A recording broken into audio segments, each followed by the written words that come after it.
It's really important that I give you a little history because I never thought I would be the opening keynote at the EOS Conference telling my EOS story. And so the history is this.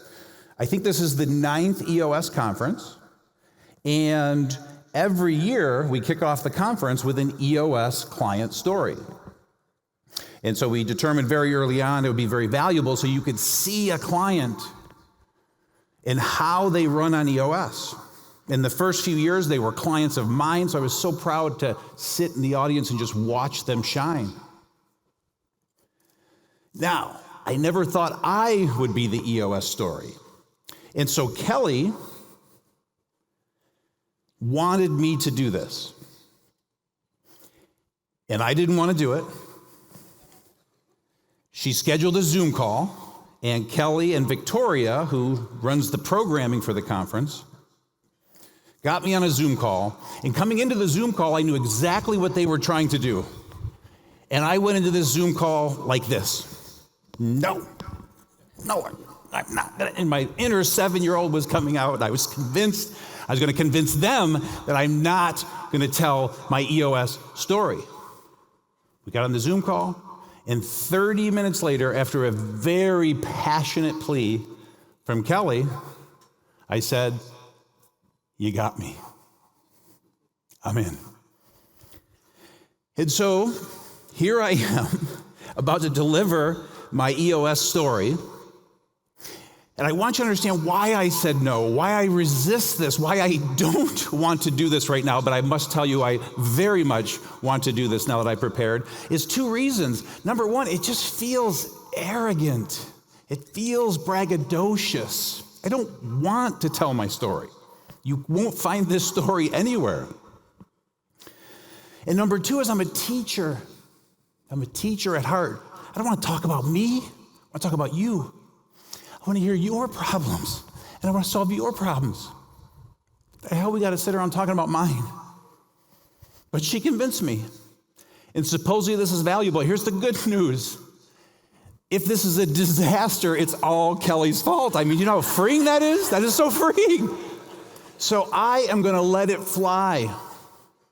And I don't know half of what's going to come out of my mouth.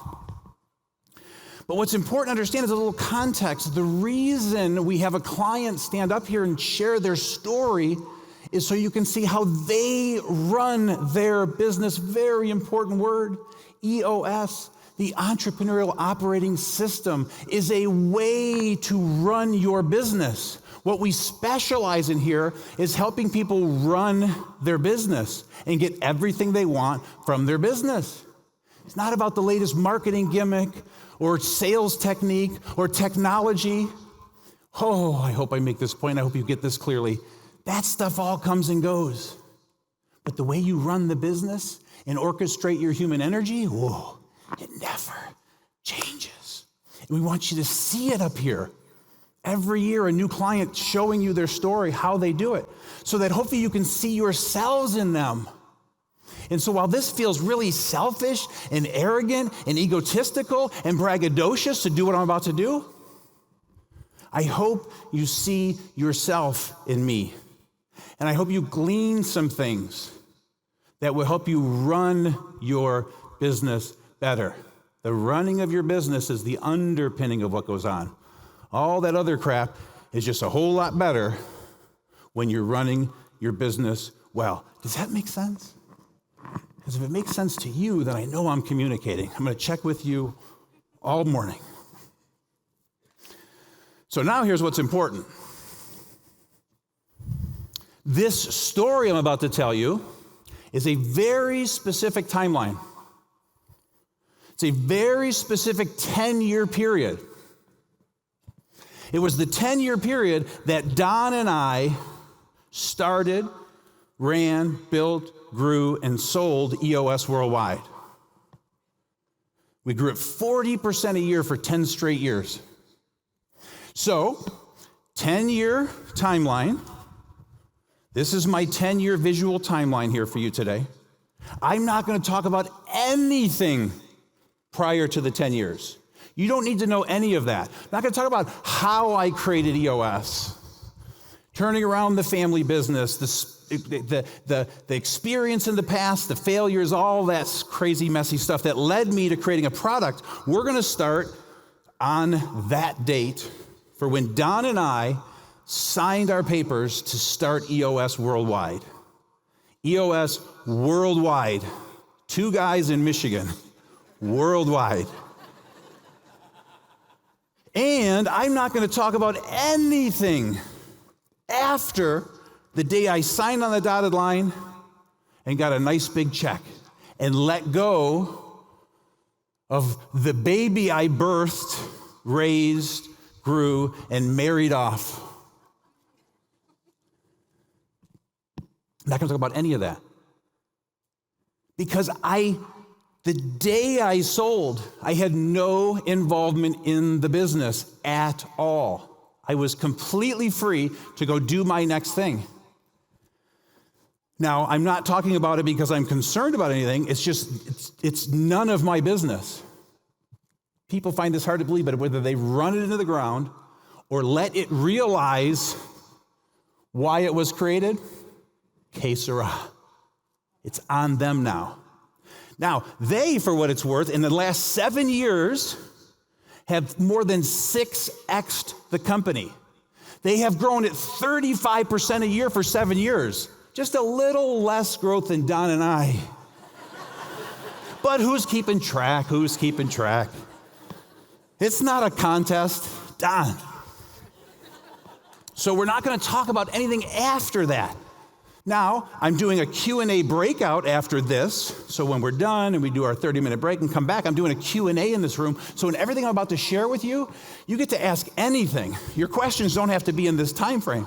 It can be anything about anything about anything. I'm an open book. So start writing your questions if you're coming to the Q&A. Walk-ins are welcome. Oh, I want to set this stage. Oh. Running of your business. That's all we're talking about. Marketing, sales, tech, all fads. They come, they go. But the underpinnings. So now, as I'm going to share my story with you, it's really important you understand this context. So when Kelly convinced me, and I can't explain to you how clear it was that I needed to do this, the knowing. 2 to 4 weeks later, I'm on a plane, ironically flying to Maryland to do a talk. And now that I committed to doing this, got on the plane, broke out my legal pad and my pen, and said, what the hell am I going to talk about? And all of a sudden, for 1 straight hour, my pen did not stop, and it flowed out of me like water. It's so clear. I'm hoping I see it so clear in here. I hope I can convey it to you. But what I realized, it's not a story. I'm not going to tell you a bunch of war stories. That isn't going to do anything for you other than make you laugh and find it interesting. What I realized in this story is through this 10-year period, there are these 10 things that went on all 10 years. And if you can understand, it's not going to be this linear story. It's going to be these 10 things, these common threads that make up the story. And then I wrestled with what to call them. What do you call them? Are they habits? Are they disciplines? Are they philosophies? And I had a list of 15 things. And the answer is yes, yes, yes, yes, yes. It's all of those things. But what I decided to call them is obsessions. I realized that they are obsessions. Now, if you look up the definition of the word obsession, it's simply this: focus and commitment. The definition of obsession, this thing I'm talking about, is focus and commitment. So all I'm going to do is I'm going to tell you what Don and I focused on and committed to for 10 years. And as I share these 10 obsessions with you, you get to call them whatever you want. You can call them habits because there's a habit expert speaking to you tomorrow that you can bring all this into. He's going to show you how to embody this stuff. So when I teach each obsession, 4 things are going to happen. I'm going to give you the obsession in a word or two. Then I'm going to give you a statement that explains the obsession. And we could stop there if you just do it, but you won't. Then I got to convince you. So then what's going to happen is I'm going to give you 3 bullet points where I'm just going to do a riff. So 1, 2 words, 1 statement, a couple of bullet points so that I can riff. The truth of the matter of the 3 bullet points is they're my guideposts to keep me on track so I don't completely go off the rails because I don't know what's about to come out of my mouth. I am going to be fully me. There might be some profanity in the next hour. But here's the beauty. If you don't like it, it's Kelly's fault. Because she told me to get up there and tell my story and be me. So I'm going to be me. You're going to see the me that was in that organization as visionary for 10 years. And if it offends you, any profanity, that ain't my problem. That's your stuff. That's you judging me. So deal with that. If you don't swear, hallelujah. I swear. Jesus. Wow, that felt good. See, it's already starting. Whew. So I'm going to give you a 1 to 2 word obsession. A statement. 3 bullet points as I riff to guide me so I don't go off the rails. And then I'm going to do my best. Every word, I'm going to tell my story. So what I'm saying inside, Gino, you're just telling your story. Don't teach, Gino. Don't teach. Tell your story. Don't teach. Because I want to teach you so bad. I want to make you do this. The 4th thing is going to be a question I'm going to ask you on the obsession, and that's where I have to teach. Let me teach. But it's going to be like 30 seconds. And I'm going to ask you a question, and I'm just going to get you to ponder the obsession and how that might show up in your life. But other than that, I'm going to do my best. It's like to stay on this side of the line and just tell my story. Every once in a while, I'm going to step over the line. Teachy. I'm trying not to. I have the soul of a teacher. I'll stay over here best I can. I was going to give you permission to call me out for the next hour, but that's not going to go well. So, have I set the stage? Does it make sense? Let me check. Did all that make sense? Oh, thank goodness. Thank goodness. So here we go, and here is my EOS story. 10 obsessions. Obsession number 1. Operating system.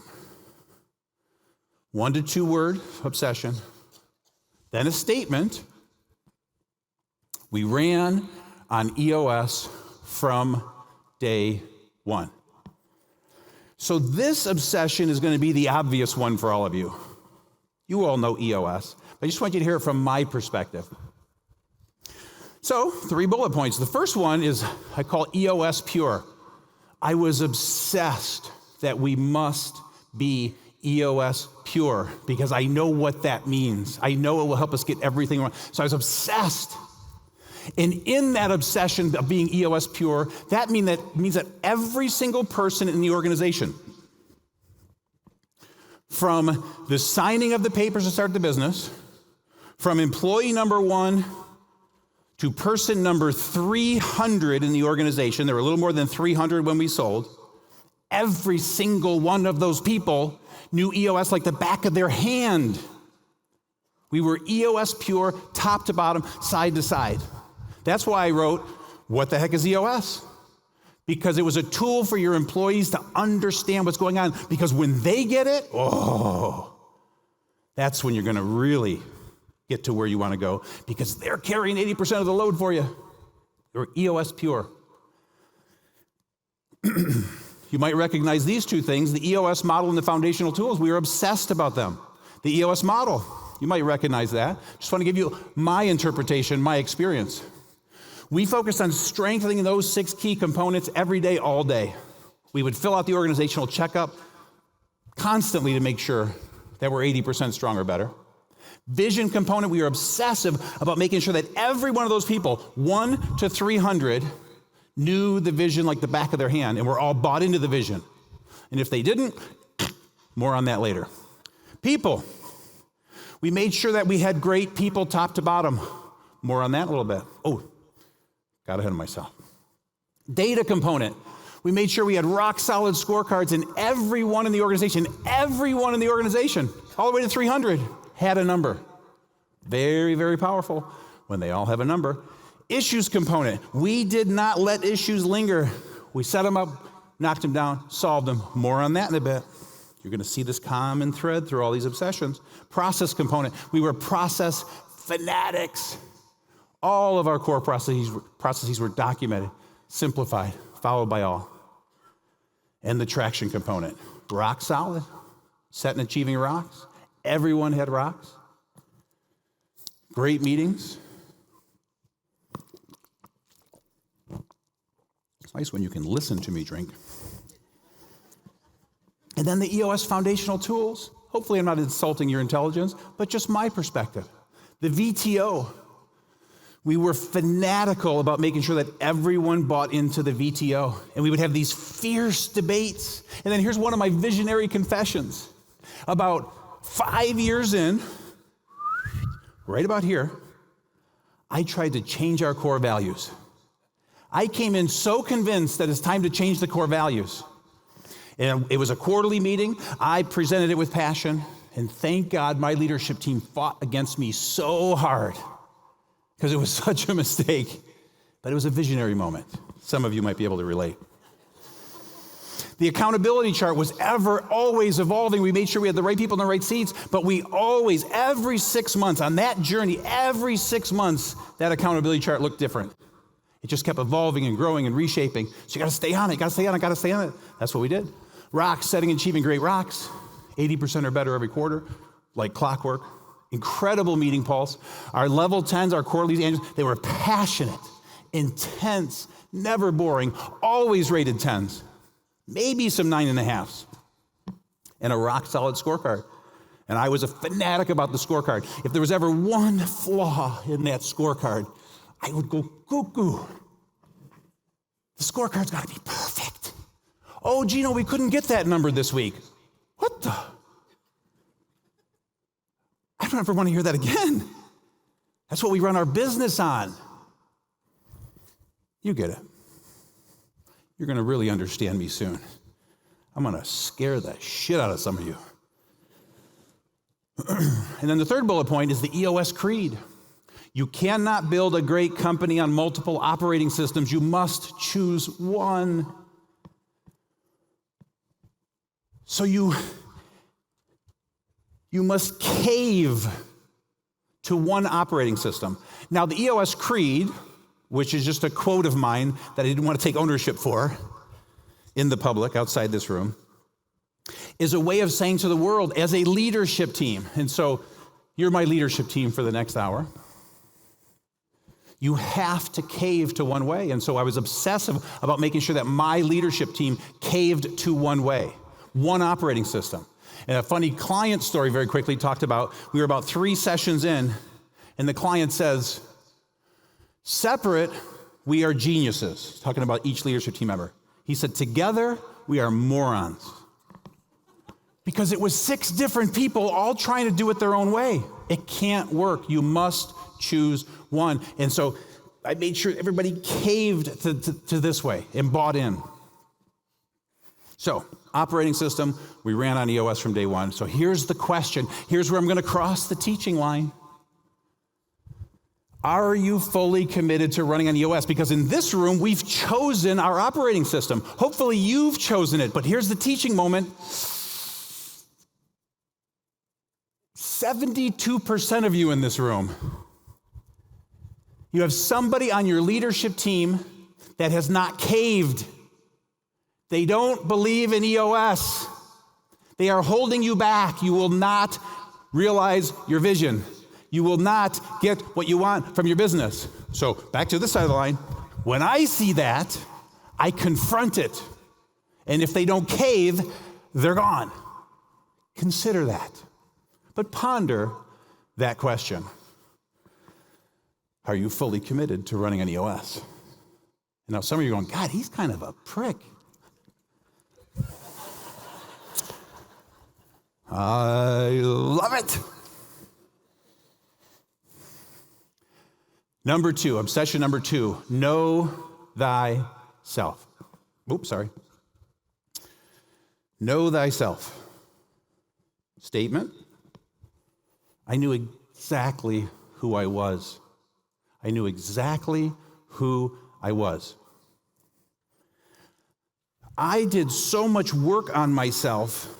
I knew my strengths and weaknesses. I knew my personality and traits. I knew all the screwed up stuff about me from my childhood. I knew all of my craziness and all the great things. And so I was fully me, which includes setting boundaries. So when Don and I joined forces, I stayed in my sweet spot. When Don and I joined forces, I made it very clear. Here's what you're about to get yourself into. Here's what I have to give you. I had a limited amount of time, about 25% of my working time to devote to EOS Worldwide as the visionary, because the other 75%, I was a full-time EOS implementer and writing books. Don't get too caught up in that, but every visionary in this room, you have a time capacity. Mine was that, and Don was agreeable to move forward with that boundary. But then other boundaries. And Don, I'm not going to go out there and promote. I'm not going to go do 100 speaking engagements. I'm not going to do social media. I'm not going to be the guy. I don't want to be the guy. I'm a mad scientist. Leave me in the lab. But what I will do, Don, is I will create a vision. I will protect that vision. I will hold that vision. I will drive that vision. I will train every single EOS implementer in this company. I will teach the boot camps. I will run the quarterly QCEs. I will coach them all. Second bullet point. The visionary integrator duo was everything. Because now I'm clear. I know who I am. Now that's my puzzle piece. Hopefully you all know what that means. I then had to go out and find my matching puzzle piece, which was Don. Somebody who could work with this ball of energy. And that's the magic formula. And so those are my boundaries, my strengths and weaknesses, what I will and won't do. Then there's all this stuff to do to make the vision a reality. I did only the stuff I agreed to do, and then I delegated and elevated everything else to Don, and he got to do everything else. But now watch this. So it's the Don and Gino show, just the two of us. Hopefully this makes sense.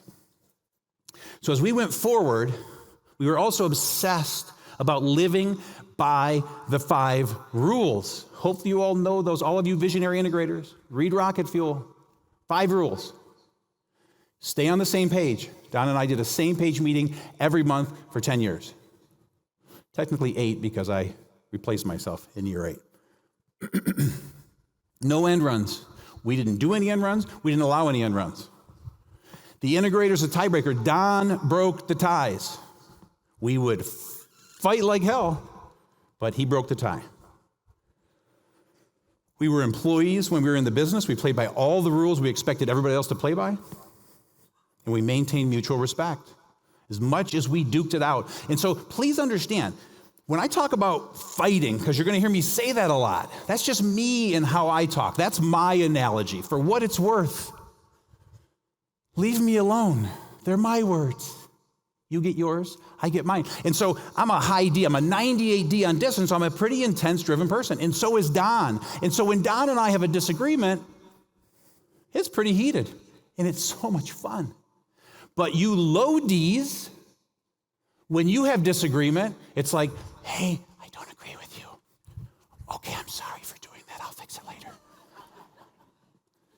Don and I, it's a little more charged than that. And I'm certainly a lot more charged than Don. But hopefully this makes sense. Oh, I hope this makes sense. I'm going to check with you in a minute. So, know thyself. That's what we're talking about. Whole bunch of stuff to get done to make this vision a reality.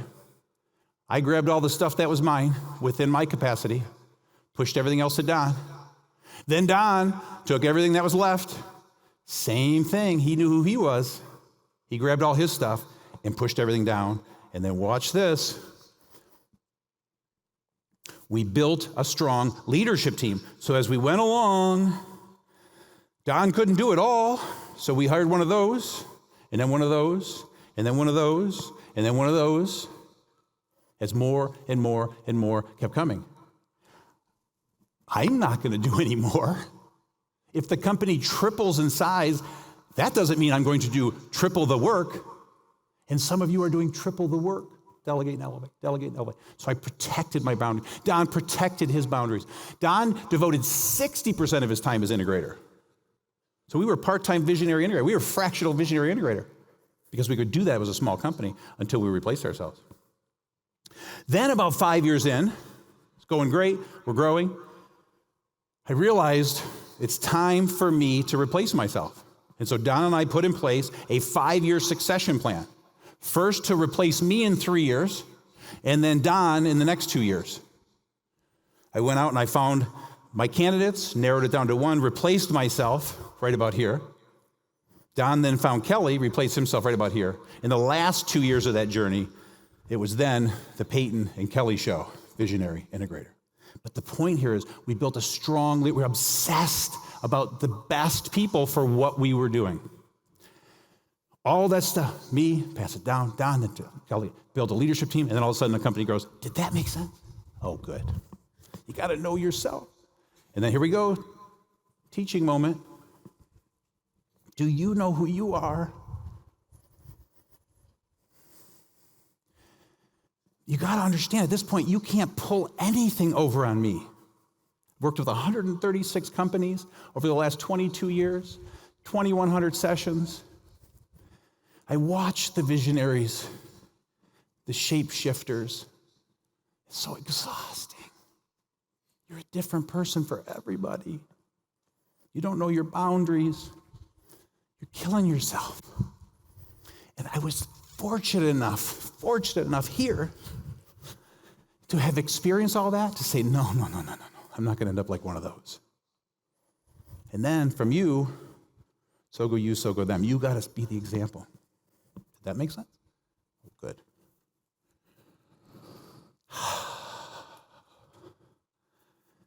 Am I the only one having fun?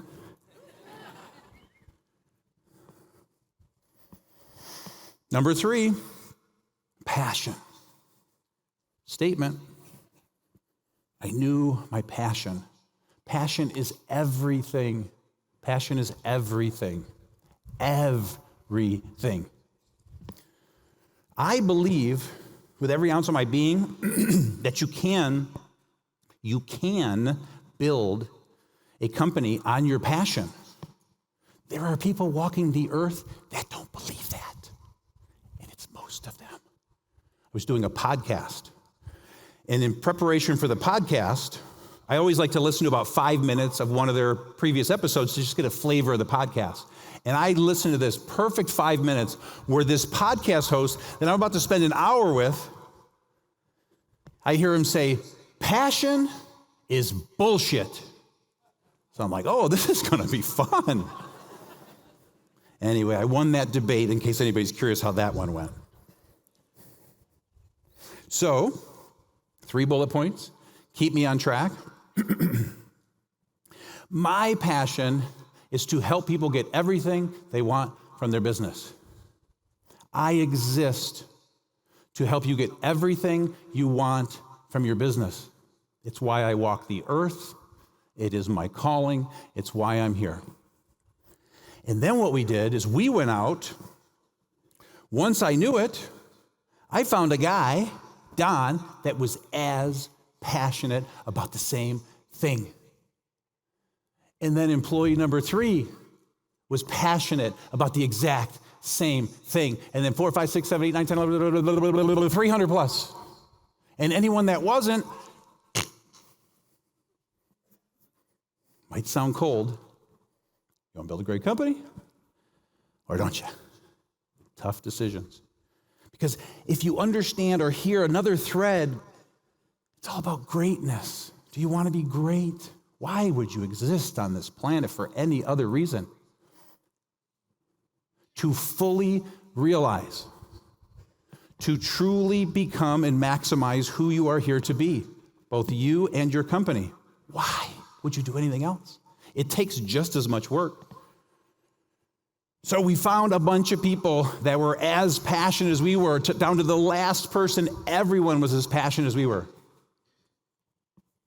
I would urge you, as I did myself, to get in touch with that pain of why. I would constantly recheck myself, because the two biggest data points for me, not going to talk about before,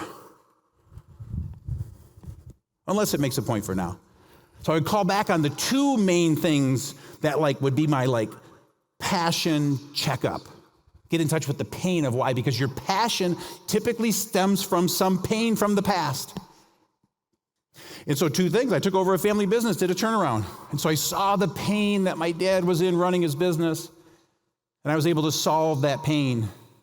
You can't beat that out of me. And then in my EO forum in my 20s, with my other 11 forum members, and watching the pain that they were in. And so I'll share with you the spark for EOS, why EOS exists. It was in that EO forum. Here comes the first serious profanity, but I'm merely quoting someone, quoting myself. So in that forum, it was about a year to 2 years in, looking around that room at those 11 entrepreneurs, and I had a light bulb moment. And I said, these guys are as fucked up as I am. See, I thought I was the only one that was struggling. They were all struggling, and that's when I had a light bulb moment, and I said, opportunity, because I knew I could help them. That was the spark. And then number 3, there's an exercise that I learned that helped me greatly. It's called 3 questions. You might want to jot them down. Question number 1, what are your 3 greatest successes? You do this in a coffee shop for an hour. It's very powerful. What are your 3 greatest successes? What are your 3 greatest failures? And then the magic question number 3 is, what has life prepared you for? And it was a light bulb moment. It's like, that's what I'm spending the rest of my life doing. And then here's a teaching moment. Do you truly know what you are passionate about? Do you truly know what you're passionate about? Because your job is to make sure it's so clear that you exude it every minute of every day with your people, and that every single person in your organization is that passionate. If you want to be great. I'm just being me. Obsession number 4, soul. We protected the soul. Statement. Our core values and core focus were non-negotiable. Non-negotiable. I don't know if you knew this, but core values plus core focus equals soul. When your core values are so clear and everyone's living them, and your core focus is so clear, and you're making all decisions around it, and you're aligned with that core focus, your organization has a soul. And if it's not, your organization is soulless. So, for what it's worth, core values, core focus, here are ours. If you're curious, we're quite proud of them. We live by them, we love them. Humbly confident, grow or die, help first, do the right thing, do what you say. Core focus. Our cause, we use the word cause, purpose, passion, cause. We used cause in those 10 years. Helping people get what they want from their business, we already covered that. And then our niche is helping entrepreneurial leadership team gain traction. We're all about traction. We will get you, entrepreneurial leadership team, everything you want from your business faster than anyone or anything on the planet. Convinced of it. And that's what we focused on. And so, but what I'm saying here is you got to protect the soul of your company, because here's what happened. So here's what happened. I started to cross the line. Did you see that? Did you feel that? And I'm coming back over here. My experience. Very tough conversations protecting our core values. And 2 very specific ones I want to share.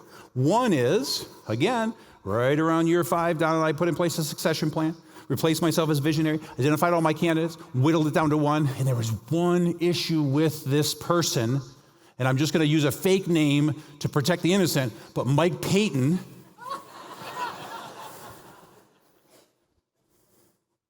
And I said, Payton, you have everything it takes to succeed me. And he wanted it bad. I said, other than one thing, you're not humbly confident. And that's going to be the deal killer. Because if you can't fix that, you can't be the visionary. So he was always just kind of arrogant. He came from the banking industry. Sorry, those bankers out there. So I had to do an exorcism and remove surgically the arrogance from him. And so for a year, I worked with him, coached. He worked hard on himself because that man has a heart of gold, and I knew it was in there, and it came out. And he became a very humbly confident person. Another example was one of our top implementers. This was right about here. Was a little weak in about 2 or 3. And this would have been a very high profile removing from the community because Don and I proudly removed people from the community. And I met him in Chicago. And I said to this implementer, you're a rock star, but you're not living our core values. And this is the strike one conversation. Here's 3 data points for each core value you're not exhibiting. And if you don't solve this, we're going to remove you from the community. Literally that clear. More on that in just a bit. Core focus, we protected it.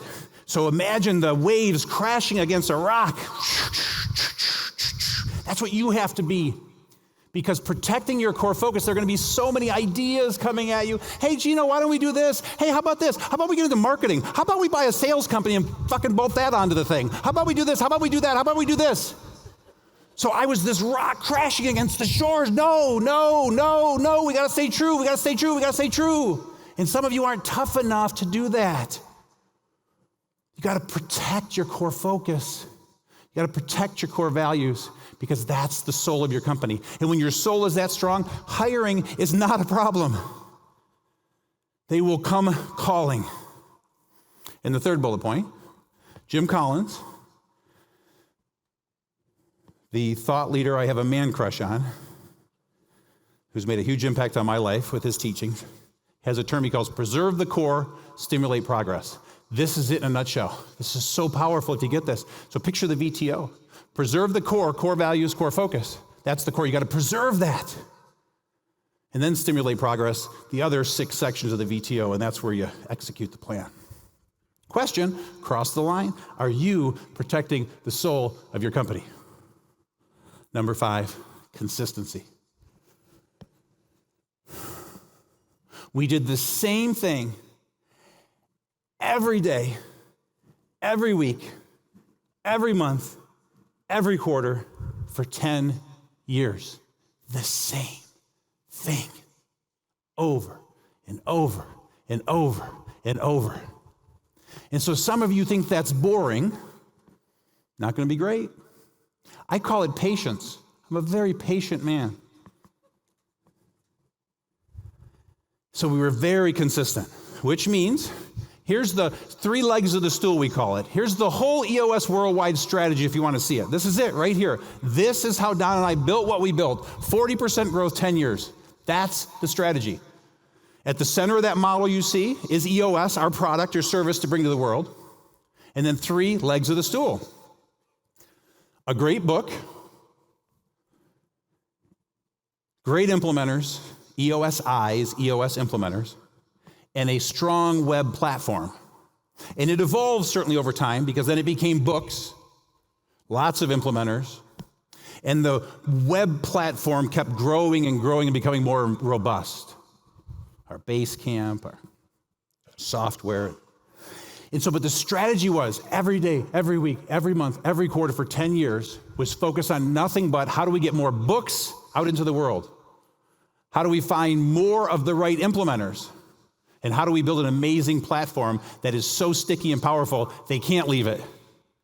Because then play the model out. You see the arrows, right? See the arrows. The more books we get in the marketplace, we're going to get more people to the web platform. And we're going to get more implementers. More implementers, we're going to sell more books. We're going to get more to the platform. The better the robust platform, we're going to sell more books. We're going to get more. And that was it. And that's all we talked about for 10 years.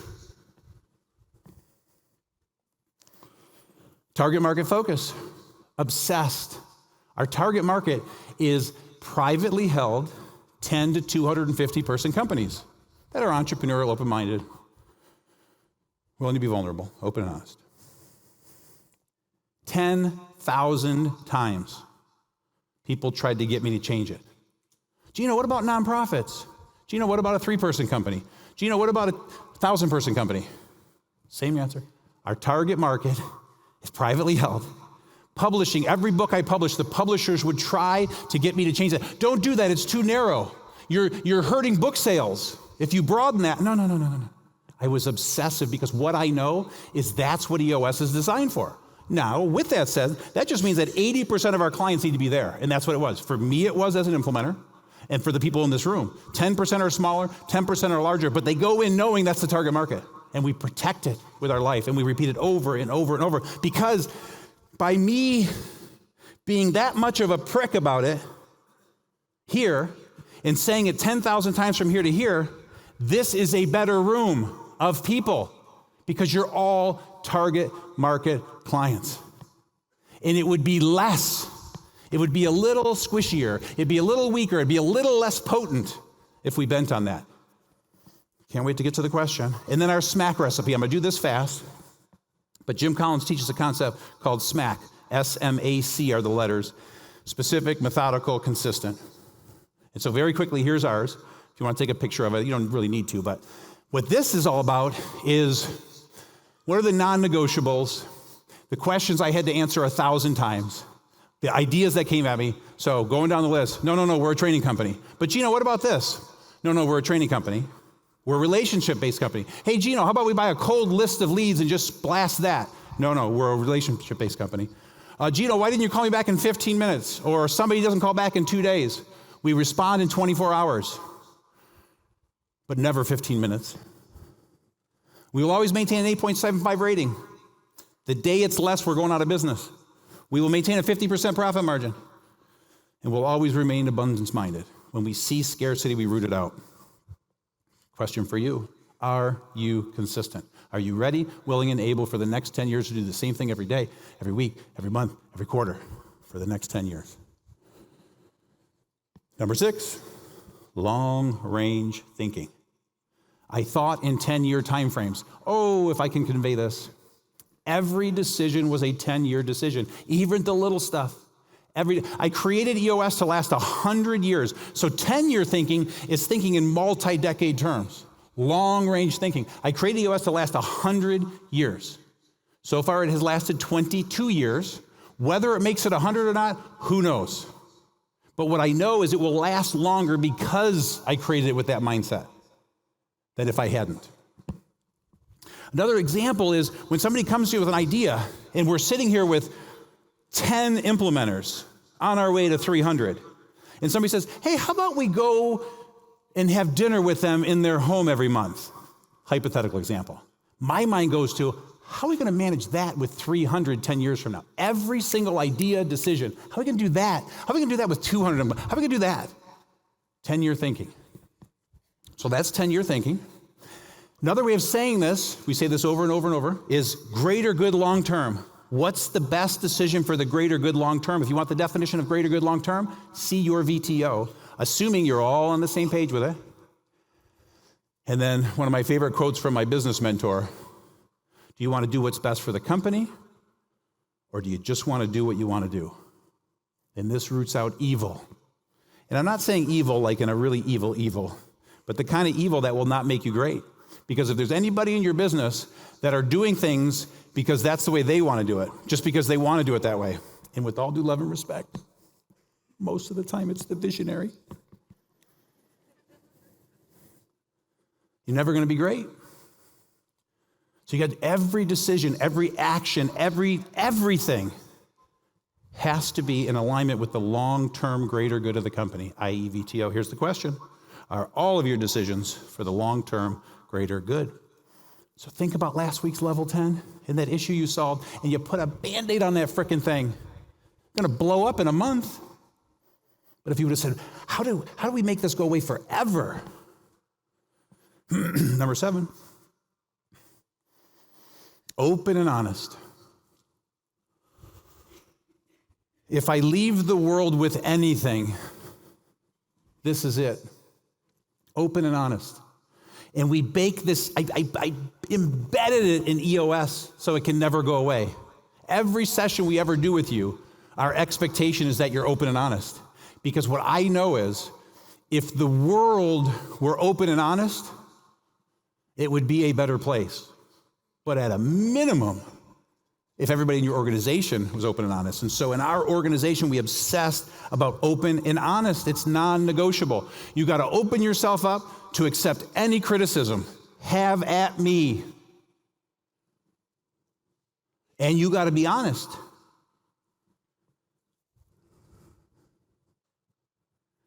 So for instance, here's an open and honest exchange. Hey, Gino, can you stop saying the F word? No. But thank you for sharing that. Thank you for listening to me, Gino. So there's one exchange. I was open. They were honest. But the idea here, watch this. The statement is we didn't allow any dysfunction, because the root of all dysfunction in an organization is a lack of being open and honest. If everybody's not like, have at me, tell me my warts, half will change, half won't. And I'm always going to be honest with you. All dysfunction disappears. And so one of my clients calls it same pageness. And so it's like a checkup on us. Are we all on the same page? Are we all on the same page? Are we all on the same page? And when we're not, we just hit that. You can feel it in a level 10 and a quarterly throughout the day. When we're not feeling it, you have an obligation to say it. Hey, I'm like feeling like we're off. Something's off right now with us right now. What is that? And you got to be honest, or I'm sorry, you got to be open to receive that. And most of the time, my perception is completely wrong. So you're going to say, thank you for sharing that. But no, that's not. I just have constipation, and it's a tough day for me right now. Thank you for sharing.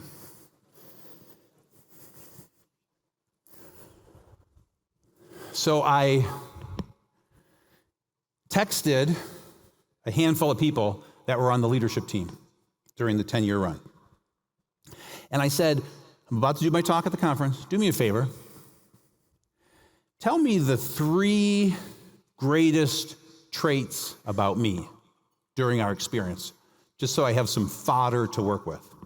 And Mike Payton, the visionary who succeeded me, gave his 3, but this one I just loved.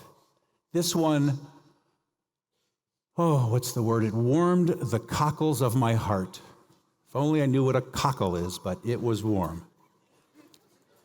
And the bullet point just said, you were ruthlessly and lovingly honest. When I'm open and honest with you, it is going to come from so much love, because I want you to be great.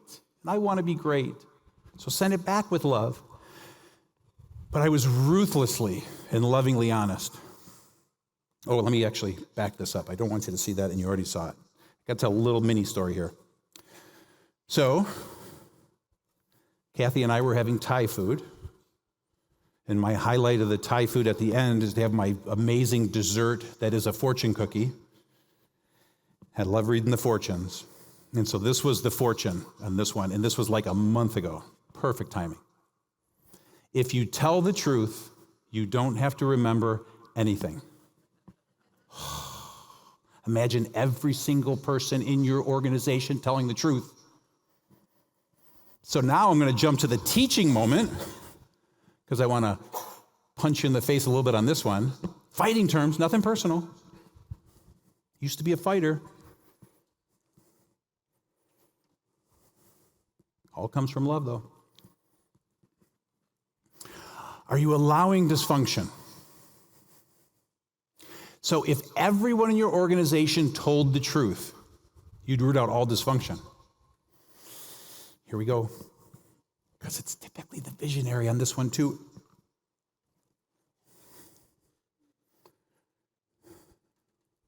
You won't let them be honest. You won't let them be honest because you freak out. You got to be open. And then they'll be open. Then you could be honest.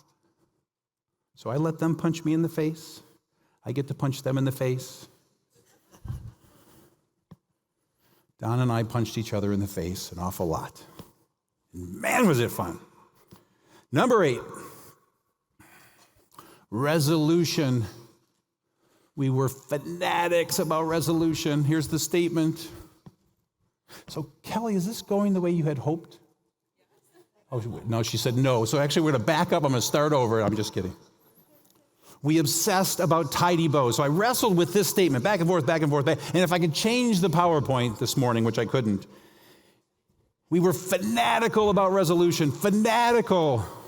And we obsessed about tidy bows, which I'm going to explain in just a minute. So Don Tinney, I texted him as well, and he gave me his 3.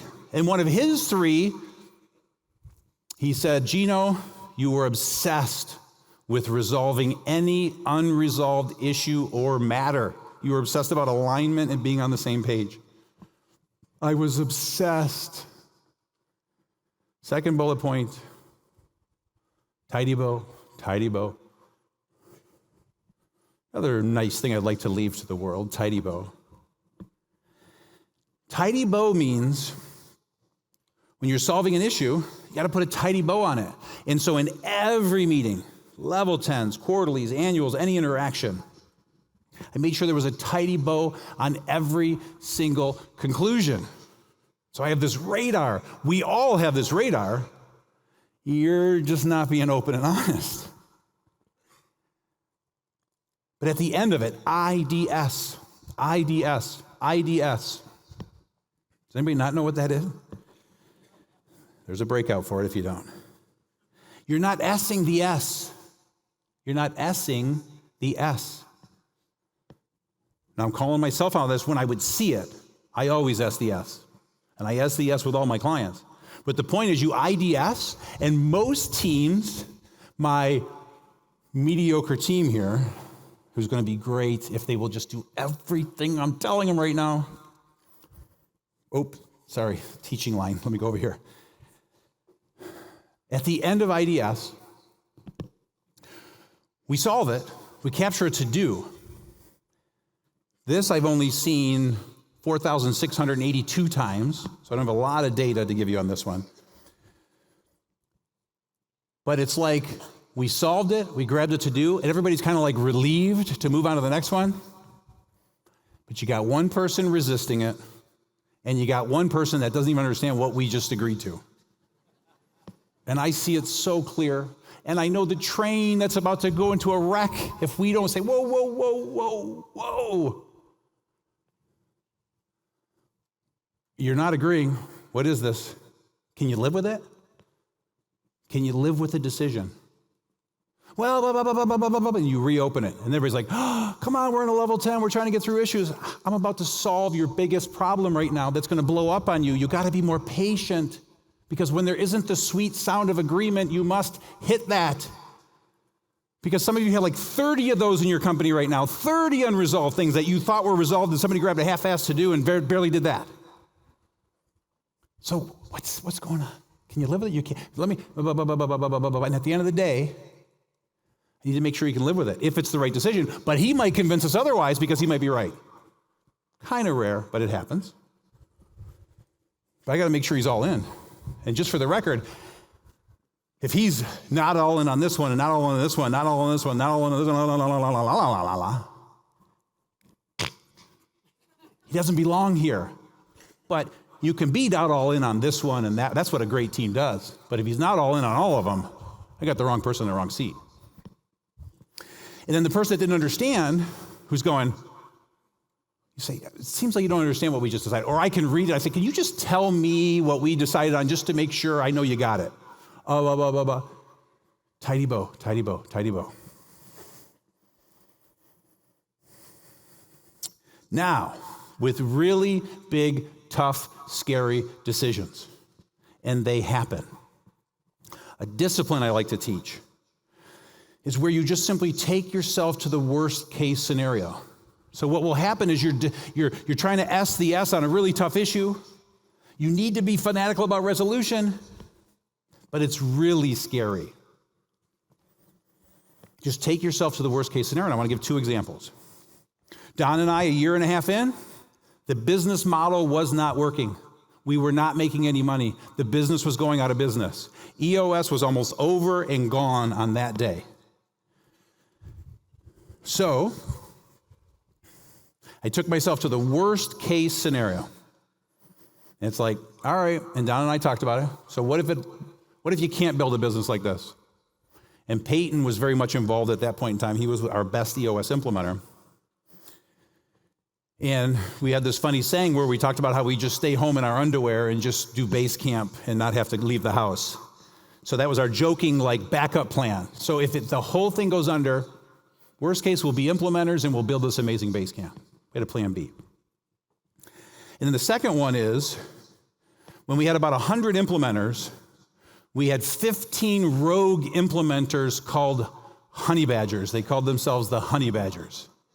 And these were our 15 best. They were probably in the top 25. And there was a mass exodus about to happen. And so that would have stung in a really big way. But Don and I, we decided, what's the worst thing that happens? They go, they go. It's not worth keeping them if they're going to keep acting like this. And so we found strength in that. We confronted the issue, and it's amazing. They just miraculously turned, you frickin' honey badgers. I'm staring at 3 now, but here's the amazing thing. Those 15 honey badgers, one of them is now the visionary of EOS Worldwide, Mark O'Donnell. One of them headed up all of the implementers for years. They became the best in the community. That friction created a diamond. But we took ourselves to the worst case scenario so we knew we could endure this terrifying thing.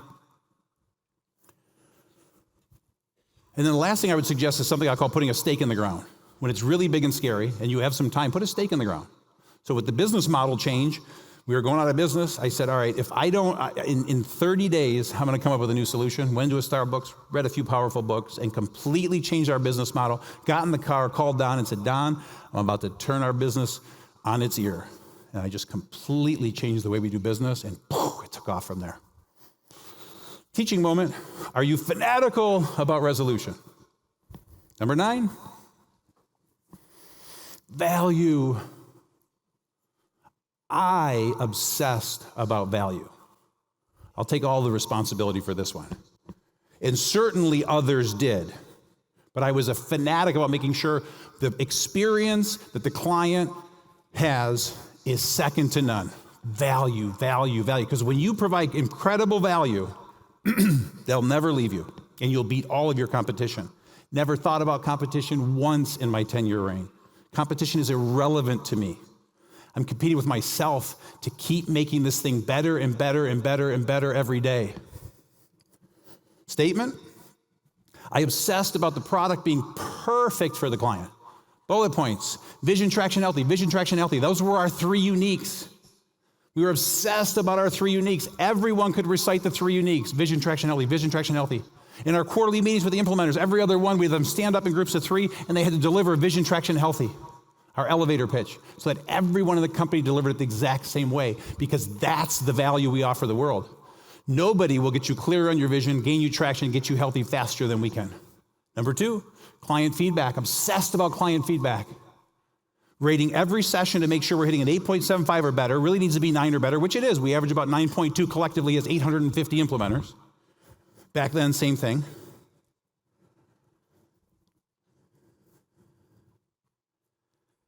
And then number 3, the EOS process. I was fanatical about the EOS process. When we take you through that process, starting with the vision, traction, healthy call, to the 90-minute meeting, to the focus day, the VB1, VB2, quarterlies, annuals, everything we teach, when we teach it, the tools we teach, how we teach it, perfect.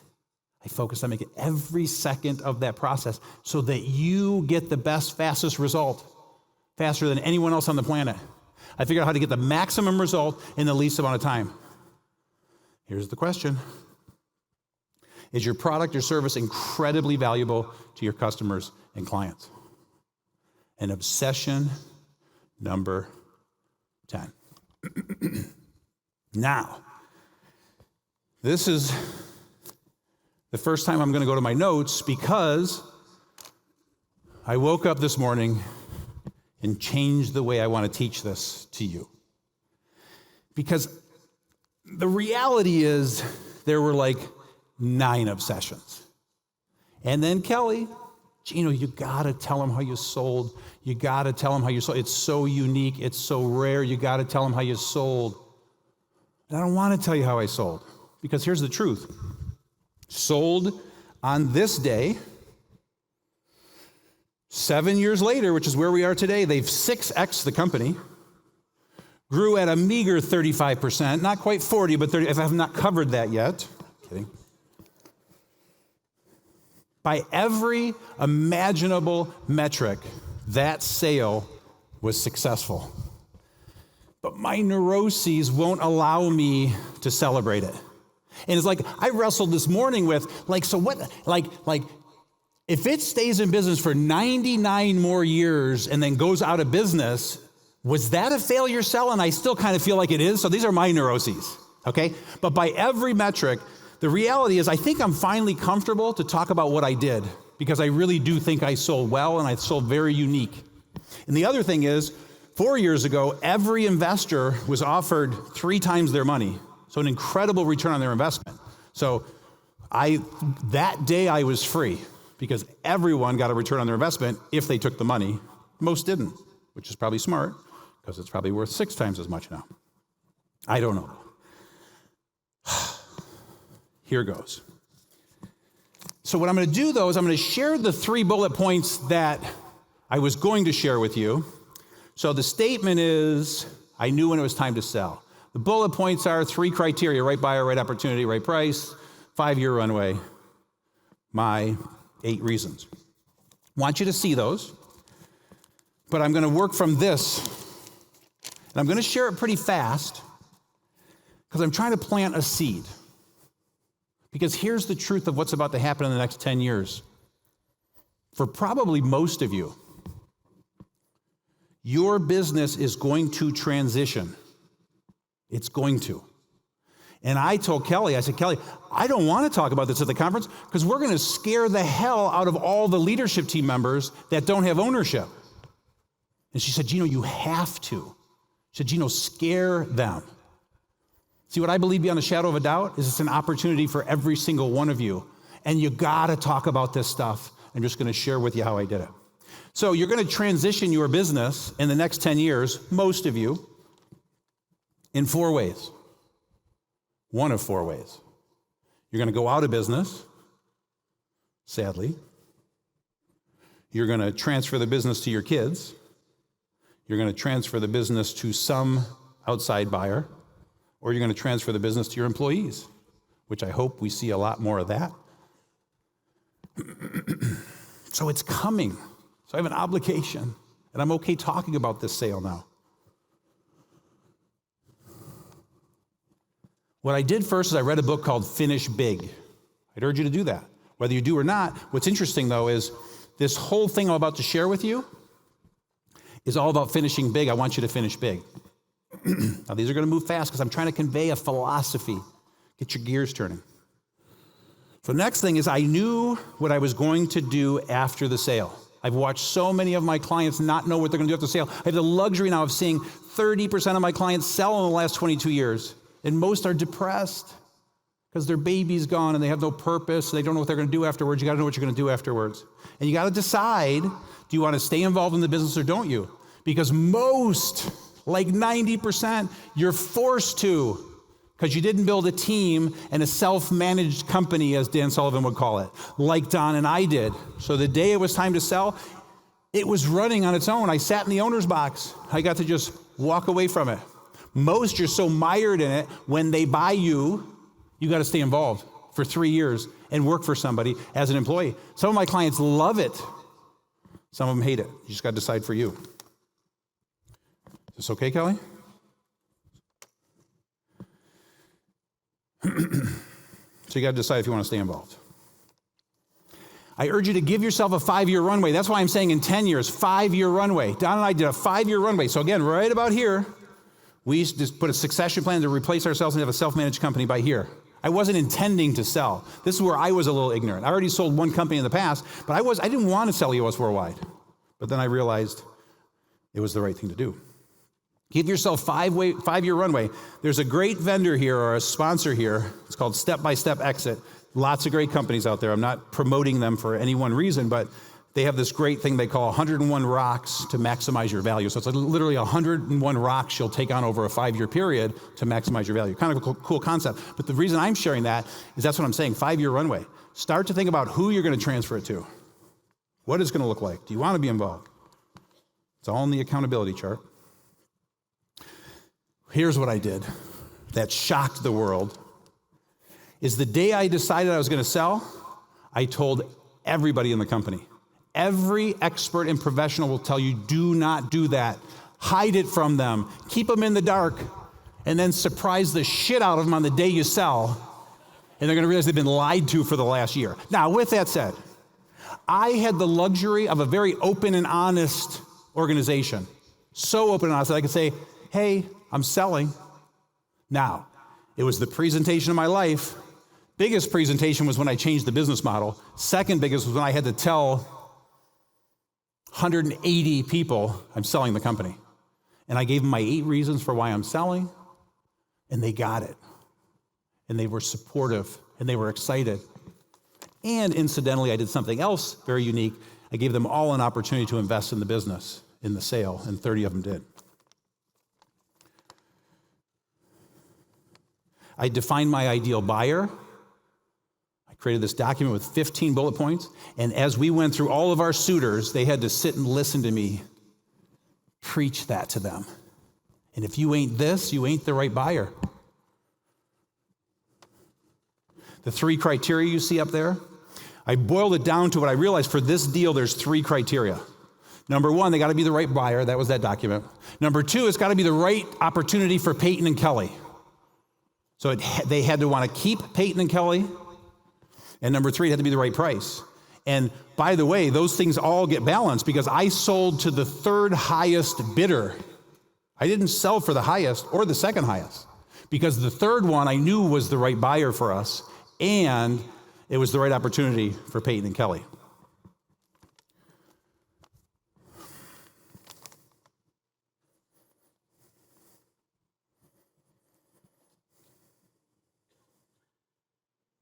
I urge you to run EOS Pure, so we ran EOS Pure. And it sounds scientific. When you run EOS Pure, your company is worth more. You can't deny it anymore. Private equity is looking for companies running on EOS. You're going to be more valuable.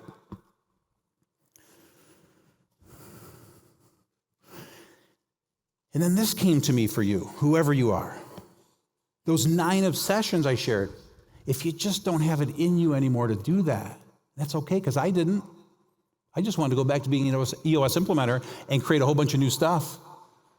Life has been heaven for the last 7 years. But if you don't have it in you anymore, the energy, the chutzpah, might be time to sell.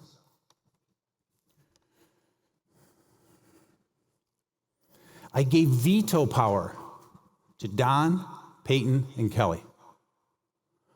My partner, my visionary, my integrator. And I said, at any point, if you think this is the wrong deal, you get to kill it. That's crazy stuff right there. But it kept me honest, kept me sharp. When we found our right buyer and went through the process, I had us hold these weekly meetings every week, every Saturday morning, because I wanted to avoid all this crazy due diligence crap that drags on for twice as long. We closed that deal fast. Attorney fees were less, because we'd have them on the calls. And the last thing I would say to you is just talk to experts. I went out, when I decided to do this, I talked to experts. I found every expert I could. A great investment banker, Scott Eisenberg, who happens to be in this room today, a great tax attorney, and a great deal attorney. Go talk to experts. And then I talked to a bunch of deal people that taught me how to do a deal, and that was really powerful. So my closing question on that one, and then I'm going to bring us into the home stretch. Do you know when it's time to sell? Please start thinking about this. This topic was, it gave me the heebie-jeebies. I'm still having heebie-jeebies a little bit sharing with you because, again, I'm a little nervous it's going to scare some leadership team members.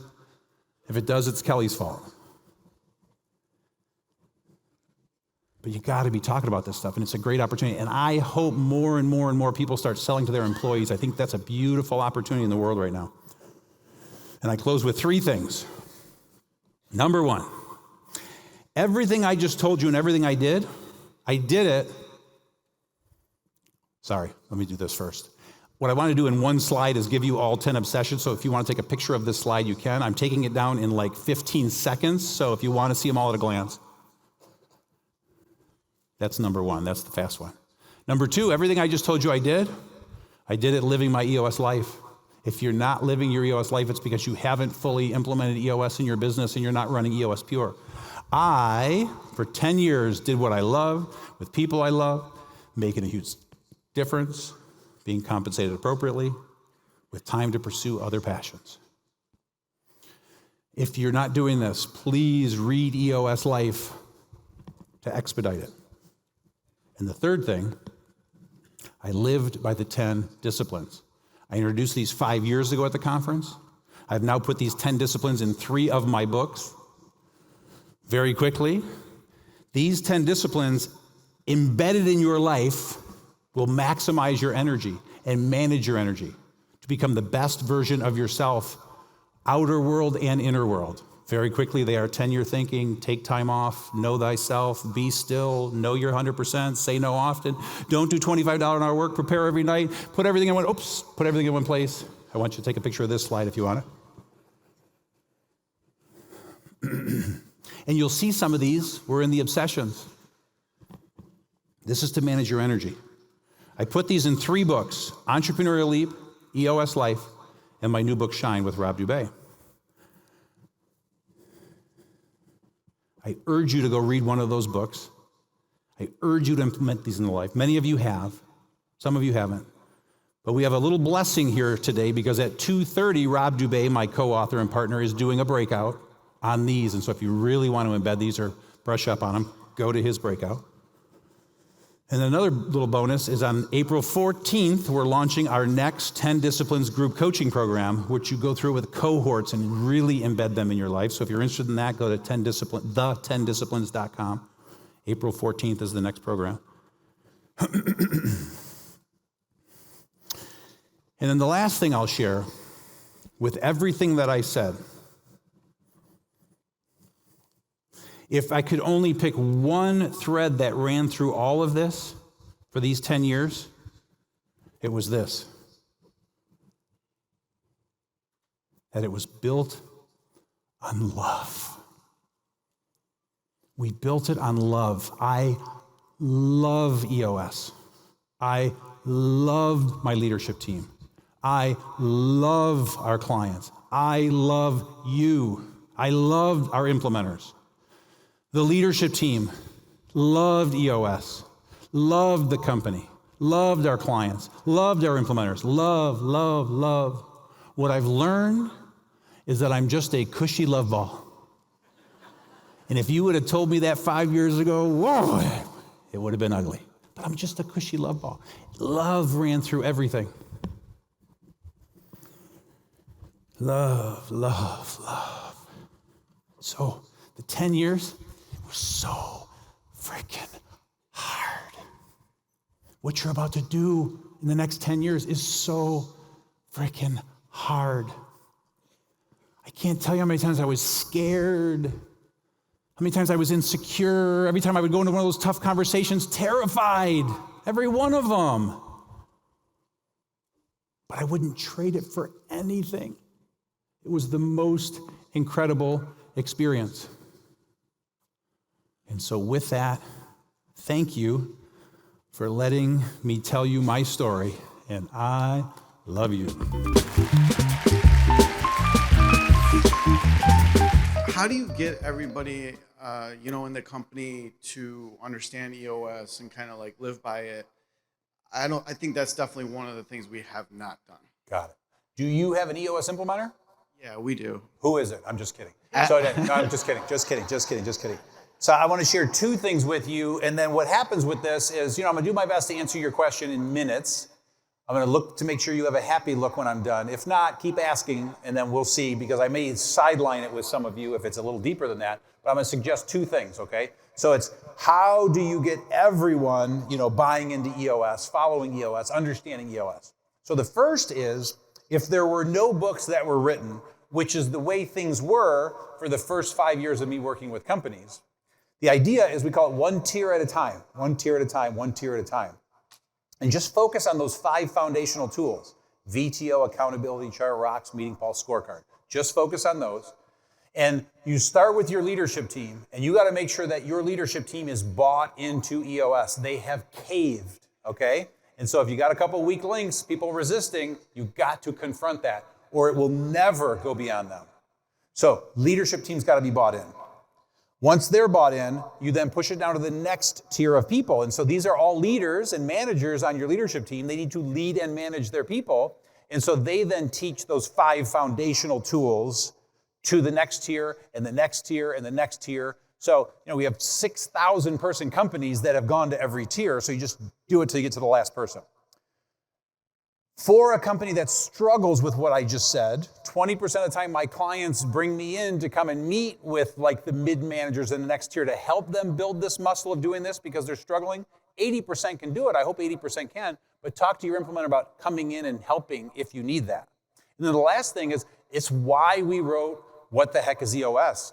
Have your people read it, because the beauty of having your people read EOS is I make more money. I'm just kidding. So what happens is you're working it from the bottom up.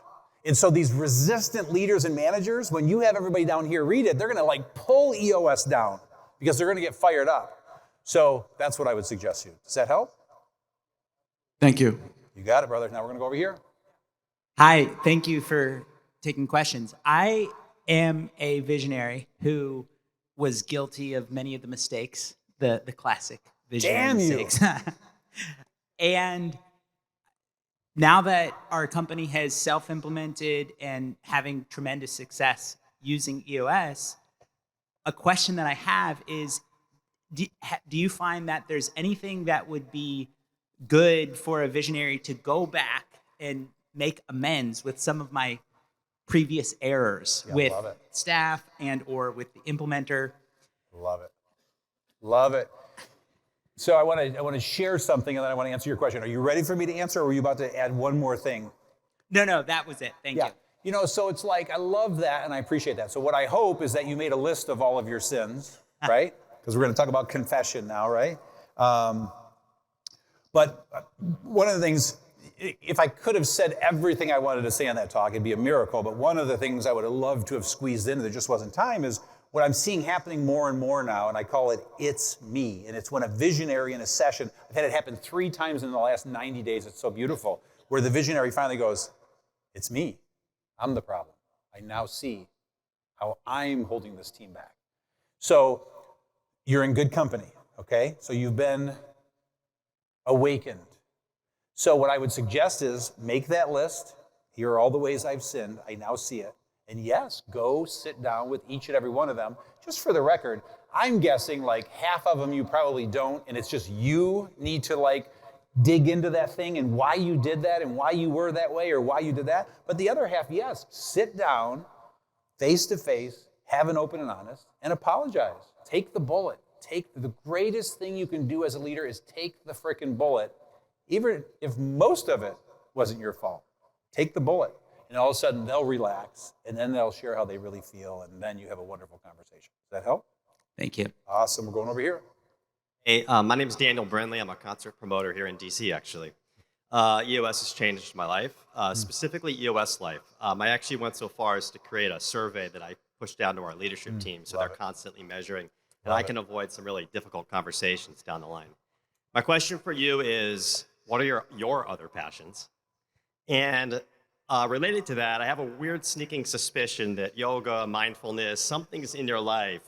It's impacted my life too. And I'm just interested what, and maybe it's related to other passions, what underpinnings you have that have kind of supported your own personal growth. Mm-hmm. Yeah, so Passions, I'll answer that first. Excuse me. So what are my passions? So the number one passion hasn't changed, and that is helping people get what they want from their businesses. So serving entrepreneurs and entrepreneur leaders is like the number one passion from a business standpoint. And then the way I describe it is I have 5 pieces of content I've created in the world. Entrepreneurial Leap, Rocket Fuel, EOS and Traction, EOS Life, and 10 Disciplines. And so the book ends, Entrepreneurial Leap and 10 Disciplines. I'm a 50% partner in those businesses, and I have a partner in each one of those businesses. Entrepreneurial Leap is all about serving early stage entrepreneurs and entrepreneurs in the making. And we've got an incredible academy for any early stage entrepreneur. And so we're building that and really helping early stage entrepreneurs really ramp up. And then the 10 Disciplines and the book Shine is all about what I talked about earlier, is embedding these 10 disciplines to maximize your outer and inner world. So, and I'm going to come back to that because this is going to get to the mindfulness thing you brought up. So that's the business, those are the business passions. And so I'll forever, I'm probably working as much as I ever have. Where I used to work 55 hours a week, I now work about 45 hours a week. That's the only difference since I sold, but it's on these things. But other passions, I love to travel, so Kathy and I travel a lot. I travel with friends, I travel for business. I love to travel. I love going to the movies, silly little things. It's like I get a real kick out of that. I love to read. I love to go for a long walk, so those are just like the really simple passions that fill me up. So it's not heli skiing and skydiving and race car driving. It's like none of that stuff does either. Now the mindful stuff. Are you familiar with the book Shine? Yeah.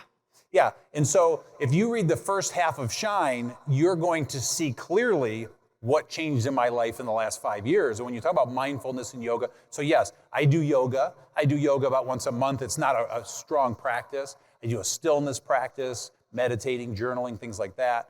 But it's all in that book. And so I just simply had an awakening 5 years ago. I realized how I stuffed all my trauma down.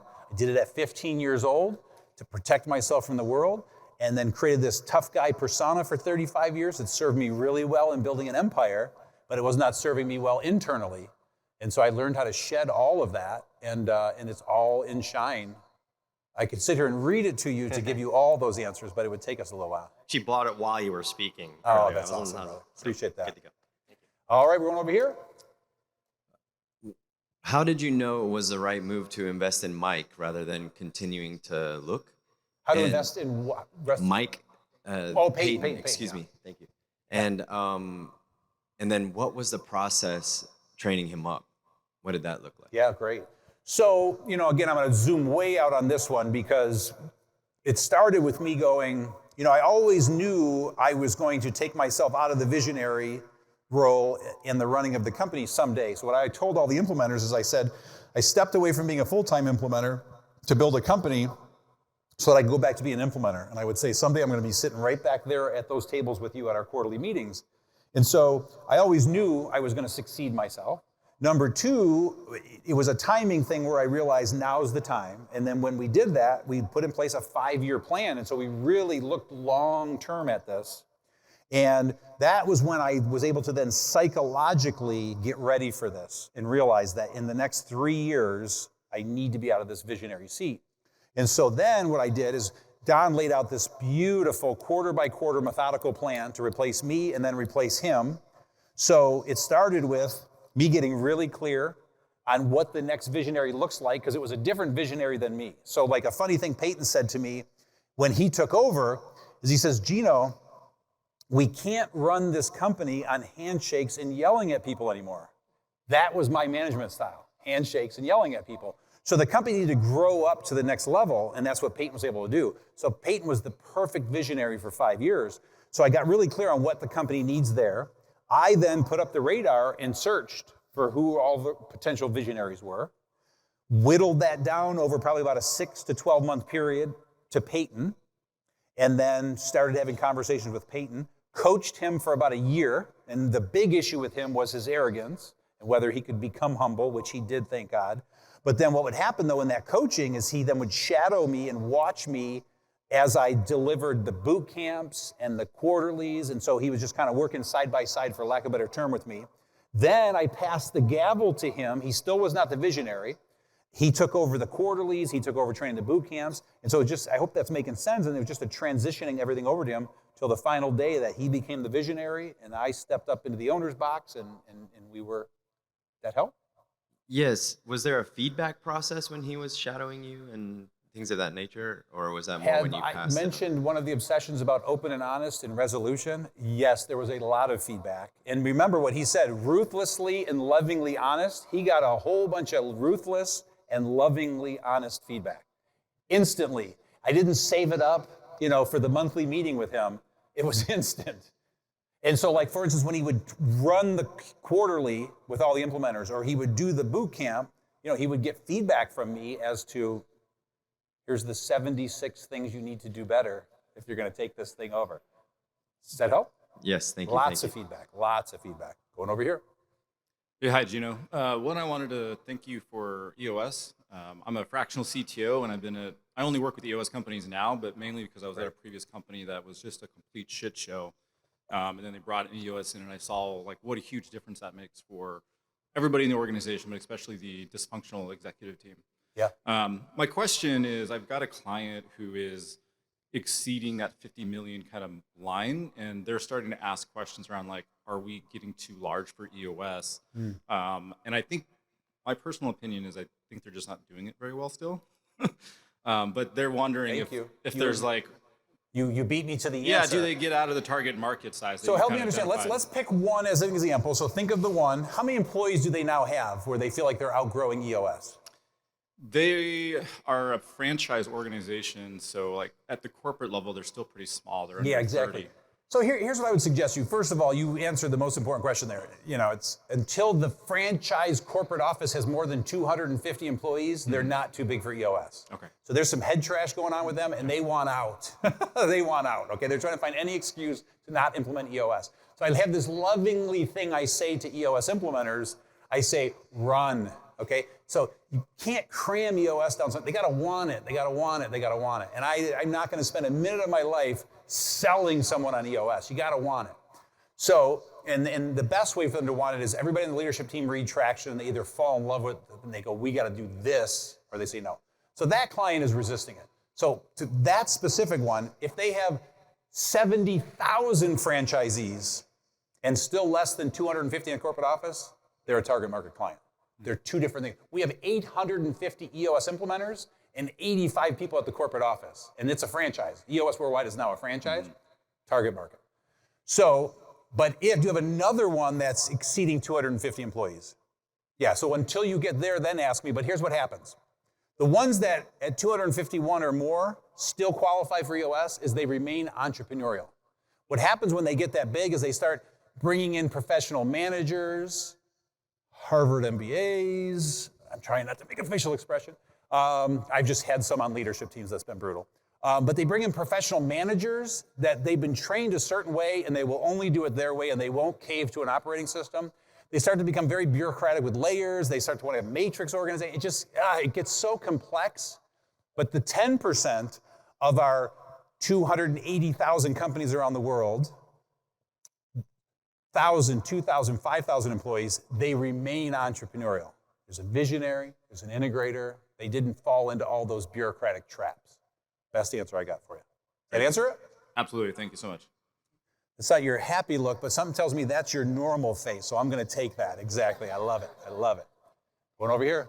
Thanks for sharing your heart today. One thing that stood out to me was that when you decided to sell, you shared that with all 180, not just your leadership team. So to give some context, I'm in a similar, not similar situation. 6 months ago, I separated. We had a vertically integrated company. Visionary and I didn't get along. He's on one side, I'm on the other. We're still partners in both of the businesses. So I'm on the property management side. I don't necessarily have a big choice, but they may sell the portfolios that the management company manages, which is about 90% of our business. And so in the event that sells, last week shared with our leadership team, which has kind of jostled them a little bit, because I'm still confident in our 10-year target, but it could drastically change what we look like. So how did you decide to share with all 180? How did you do it? And how did you prevent kind of this oh, maybe I should go find something else to do, because if this doesn't work out, it's bad for me?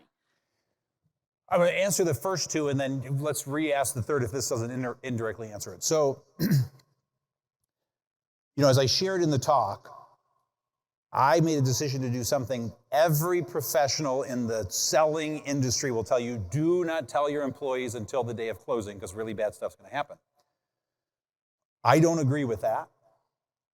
I couldn't live with that, but I had a very open and honest organization, again, where we were all open and we were all honest. And so I had to be honest with them. I couldn't live with myself if I wasn't. The reason most companies probably shouldn't do that is because they're not open and honest. It will be a clusterfuck, for lack of a better term. It will end poorly. So you have to make a decision as to how open and honest your organization is and how vulnerable everybody's willing to be about this. So the decision was easy. The execution and the presentation that I delivered was brutally hard because I prepared so well for that. Because I had 8 reasons for why I sold, stood in front of all of them, and I said, I've got some news. I've decided to sell the company. And here are the 8 reasons. And I, as masterfully as I could, explained that so they understood my heart and soul and why. And then I did everything in my power to put their mind at ease. And then same thing, every day, every week, every month. I had to keep reinforcing that for 8 months because it was 8 months till we closed. So for 8 months, I had to manage and herd those cats because then there's a scuttlebutt. Some get concerned, some get scared. But mostly 95% of the people were open about their concerns. And then we discussed the concerns, Q&A. So how close am I to fully answering all of your questions? I would just say for those who weren't being open and honest, would you have made a decision to kind of separate them from your business at that point? The people or the owner selling? The people. So the best way to answer that is, because I don't look at it as the people who weren't open and honest. If I failed my company and all of my people by not creating an open and honest environment, the open and honest ones would have been gone a long time ago before I even talked about selling, okay? So they were all open and honest. Other than, again, you got some tiny percentage when it's that good. If there are people that aren't open and honest, and let's pretend it's 20% of them, if that's my company, I probably wouldn't tell them because that would be the clusterfuck I alluded to 2.5 minutes ago. Gotcha. Okay? Hope that helps. Yes? Morning, Gino. My name is Lee Wilworth. I'm a serial entrepreneur. EOS, like for many of us, changed my life. I'm a visionary, so it really helped me learn about me, knowing myself. So that's been transformational. I really appreciate that. I'm at the point where I run multiple organizations on EOS right now, both nonprofit or for-profit and, close your ears, nonprofit. But I'm at that point where I'm working my for-profit organization, getting it to the point where it runs on its own, so that I can transition it and or focus my life more on the service side that I'm passionate about. Yep. My question was essentially the same as hers in that whole transition thing, but I'm a big context person. So you, again, just alluded to the 8 reasons. Yeah. I was wondering if you'd be willing to share what some of those are. Yeah, I'm kicking myself because I didn't bring it, and I was going to bring it. So maybe. I want to say this about nonprofits. This is really important because remember, the EOS target market is a privately held 10 to 250 person company. And that's where 80% of our clients reside. 10% are smaller, 10% are larger. We have nonprofit clients that are amazing. But if you take every nonprofit on the planet, and let's pretend there's 1 million of them, you don't want to be working with like 990,000 of them.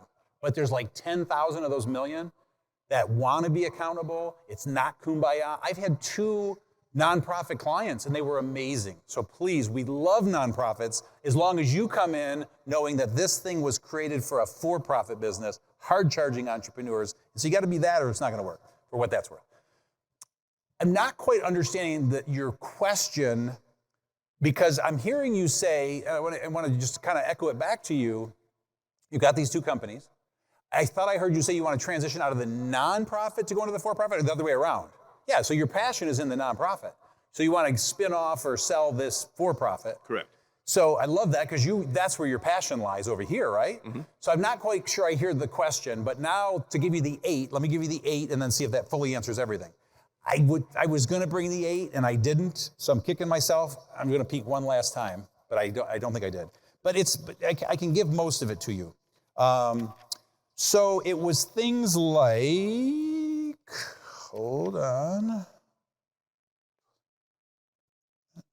No luck. All right, so it was things like the company's too big. Don and I don't want to run a 200-person company. Not fun. I like little scrappy ones. I would jokingly say, the day we have an employee handbook, I'm out. So they introduce an employee handbook. I'm out. So I don't want to run a big company. I don't want to, that's not right. The other is, I needed to free up my brain. The business was always on my mind. So I needed to free up my brain. I wanted to pursue other passions. I have more to contribute to this world, and staying in that is going to prevent me from doing that. Another one was that multiples were great. It was a great time to sell. It was just the right time to sell. Another was we felt Peyton and Kelly were ready. This is their time to shine. So things like that. But what I wanted to be careful of, the reason I decided not to share the 8 is because it will taint you. Your job is for you to decide, why am I doing this? And I got to tell my people that. So you got to figure out your reasons. The point I was making in the talk was, you got to figure out your reasons and articulate so clear so your people go, oh, I'm so excited for him. Because I looked out at those 200 people, and it's like 190 were so excited for Don and I. 10 weren't so much. They were a little scared. But they were, and so they'll be so happy for you, and they will help you get there. So that's what I got for you. Excellent. Appreciate it. Thank you so much. You got it. Going over here. Good morning, Gino. I'm Brandon. I'm an integrator with a waste hauling company in Western Maryland. We got 50-ish employees. Love it. One of my biggest struggles right now is, as an integrator with a visionary that's very caring and very loving and believes everything that everyone tells him, he's believing false truths that I can't convince him are lies. And I need to know personally how. Oh, say that. You can't convince him. I didn't catch those last. So he's hearing. Just say the same sentence. I can't convince him that they are lies. That they are lies. Got it. That the false truths that he's hearing. I have people in leadership team coming to me after EOS training days saying it's bullshit. And how do we address that with a small hiring pool? Very limited. We're in rural West Virginia, Maryland. We don't have a lot. And then second question is, how do we convince our lower level employees, lower income employees, to have a number? Yeah, that's cool. All right. So something is coming to mind. Don and Kelly, the 2 integrators for EOS Worldwide, are doing a breakout tomorrow. And I'd urge you to ask that question about how to deal with those people as an integrator. So I'm going to answer it right now for you, but if you want more, go there and ask them, because I would love to hear how they answer it as an integrator when you have people lying to you, right? So what I would suggest is, I'm going to make an assumption you're right, because with all due love and respect, you could be psychotic, and I'm talking to a psychotic person right now, okay? So that I can't read that fast enough. I'm going to assume you're right. And you have people in your organization that are lying to your visionary. And your visionary is believing them. He's literally believing what they're saying. And your visionary won't listen to you or believe you that they're liars. So this is what I'm just going to give you my personal experience and what I would do. There's 100 ways to potentially solve that. But what I would do is, I believe you're about to go into the toughest conversation of your business life. Okay? And I would prepare extremely well. And so let's go back to 2 obsessions: open and honest, and fanatical about resolution. You need to go into that meeting with those 2 obsessions, every ounce of your being ready to do that. And you have to schedule a meeting. It's him, the visionary. Schedule a meeting with him. Prepare well. My style is bullet point stuff. When communicating with a visionary, what you have to say to the visionary when you start the meeting is, you have to say, I need you to listen to me for 20 minutes and not respond to a word I'm going to say. And then when I'm done sharing this in 20 minutes, the floor is yours. Because what they're going to do is they're going to keep trying to interrupt you. So prepare well, go into that meeting, share as clear as you can, 3 data points for each issue. Here's what's really going on. We talked about fanatical about resolution. Take yourself to the worst case scenario and decide if you can survive that. Do you already know what your worst case scenario is if that doesn't go well? Are you willing to go find another job? Are you a good integrator? Yeah. You'll find a new job in a fucking month, okay? But you got to make sure you feel that way. Because if you feel that way and you know that, you will be so confident and so clear, and he will hear you different than he's ever heard you before, and you got to present it. Get your 20 minutes, and then you can't control the outcome after your 20 minutes. You're either going to be fired on the 21st minute, or he's going to wake up and realize. Right. So does that's what I would do. Thank you. You got it. Oh, I'm sorry. You asked the second question. Everyone having a number. Everyone having a number. Everyone having a number. You can sit down. I'm just going to. So when you say that, it's really simple, okay? And I'm a fanatic about data. And so all I do is look into the eyeballs of all of my people and I say, what's the most important number? And so like 1% of the leadership team, every QCE had to be a 50% profit margin. Another one had to make sure attendance was 80% every quarter. Another one was another. Look them in the eye and think about what is the most important number. Ideally, ask them and they'll give it to you so you don't have to do too much heavy lifting. But then you manage them to that every day, every week, every month, every year, and burn it into their brain. They're going to resist. So that's what I would do there. Okay? Going over here. Gino, it's Michael, owner's box in San Antonio, construction company. You sold your company. Did you have any ownership at the end when you sold it? And do you still have it now? And if so, if you didn't, would you have retained any ownership? So I did. I have 12.5% of the company. I own 1/8 of the company. I very much intended to keep equity in the new, in the purchased company, 100%. I believe in the buyers, and I believe in the vision, and I believed in Peyton and Kelly. So yeah, I was all in. 1/8 of the company I kept. So I think that answers the first part. And so the second question doesn't need to be answered because the first one was answered. Got it. Highly recommended. I mean, if you believe in what you created, and if you sell well, why in the hell wouldn't you? So, and by the way, their goal, the private equity firm's goal, is to give me a check bigger on the next sale than the one they gave me the first time. So I like that motivation. But obviously that means they'll make a lot of money as well. For today. So we're a third-party GC in Texas. We build approximately 15 to 20 projects at a given moment in time. So I bring that up because one of your comments was core values plus core focus. That's everything. Soul, baby. Right? Soul. Where is the line with that? Because within the company, that's what we do. But I'm concerned that our clients don't follow the same core values. Yeah, and what's the 15 things I couldn't get those 3 words. You build something. What's the 15 things you do? 15 to 20 projects at a time. Got it. So construction or yes, yeah, construction. So each client gives us 10% market share. So my concern is if a client does not fit our core values and we choose to walk away from it, that's a big share. So what feedback do you have? So I would suggest a couple things. First of all, look up Saxey Construction in Detroit, because that's one of my clients, the greatest construction company running on EOS on the planet.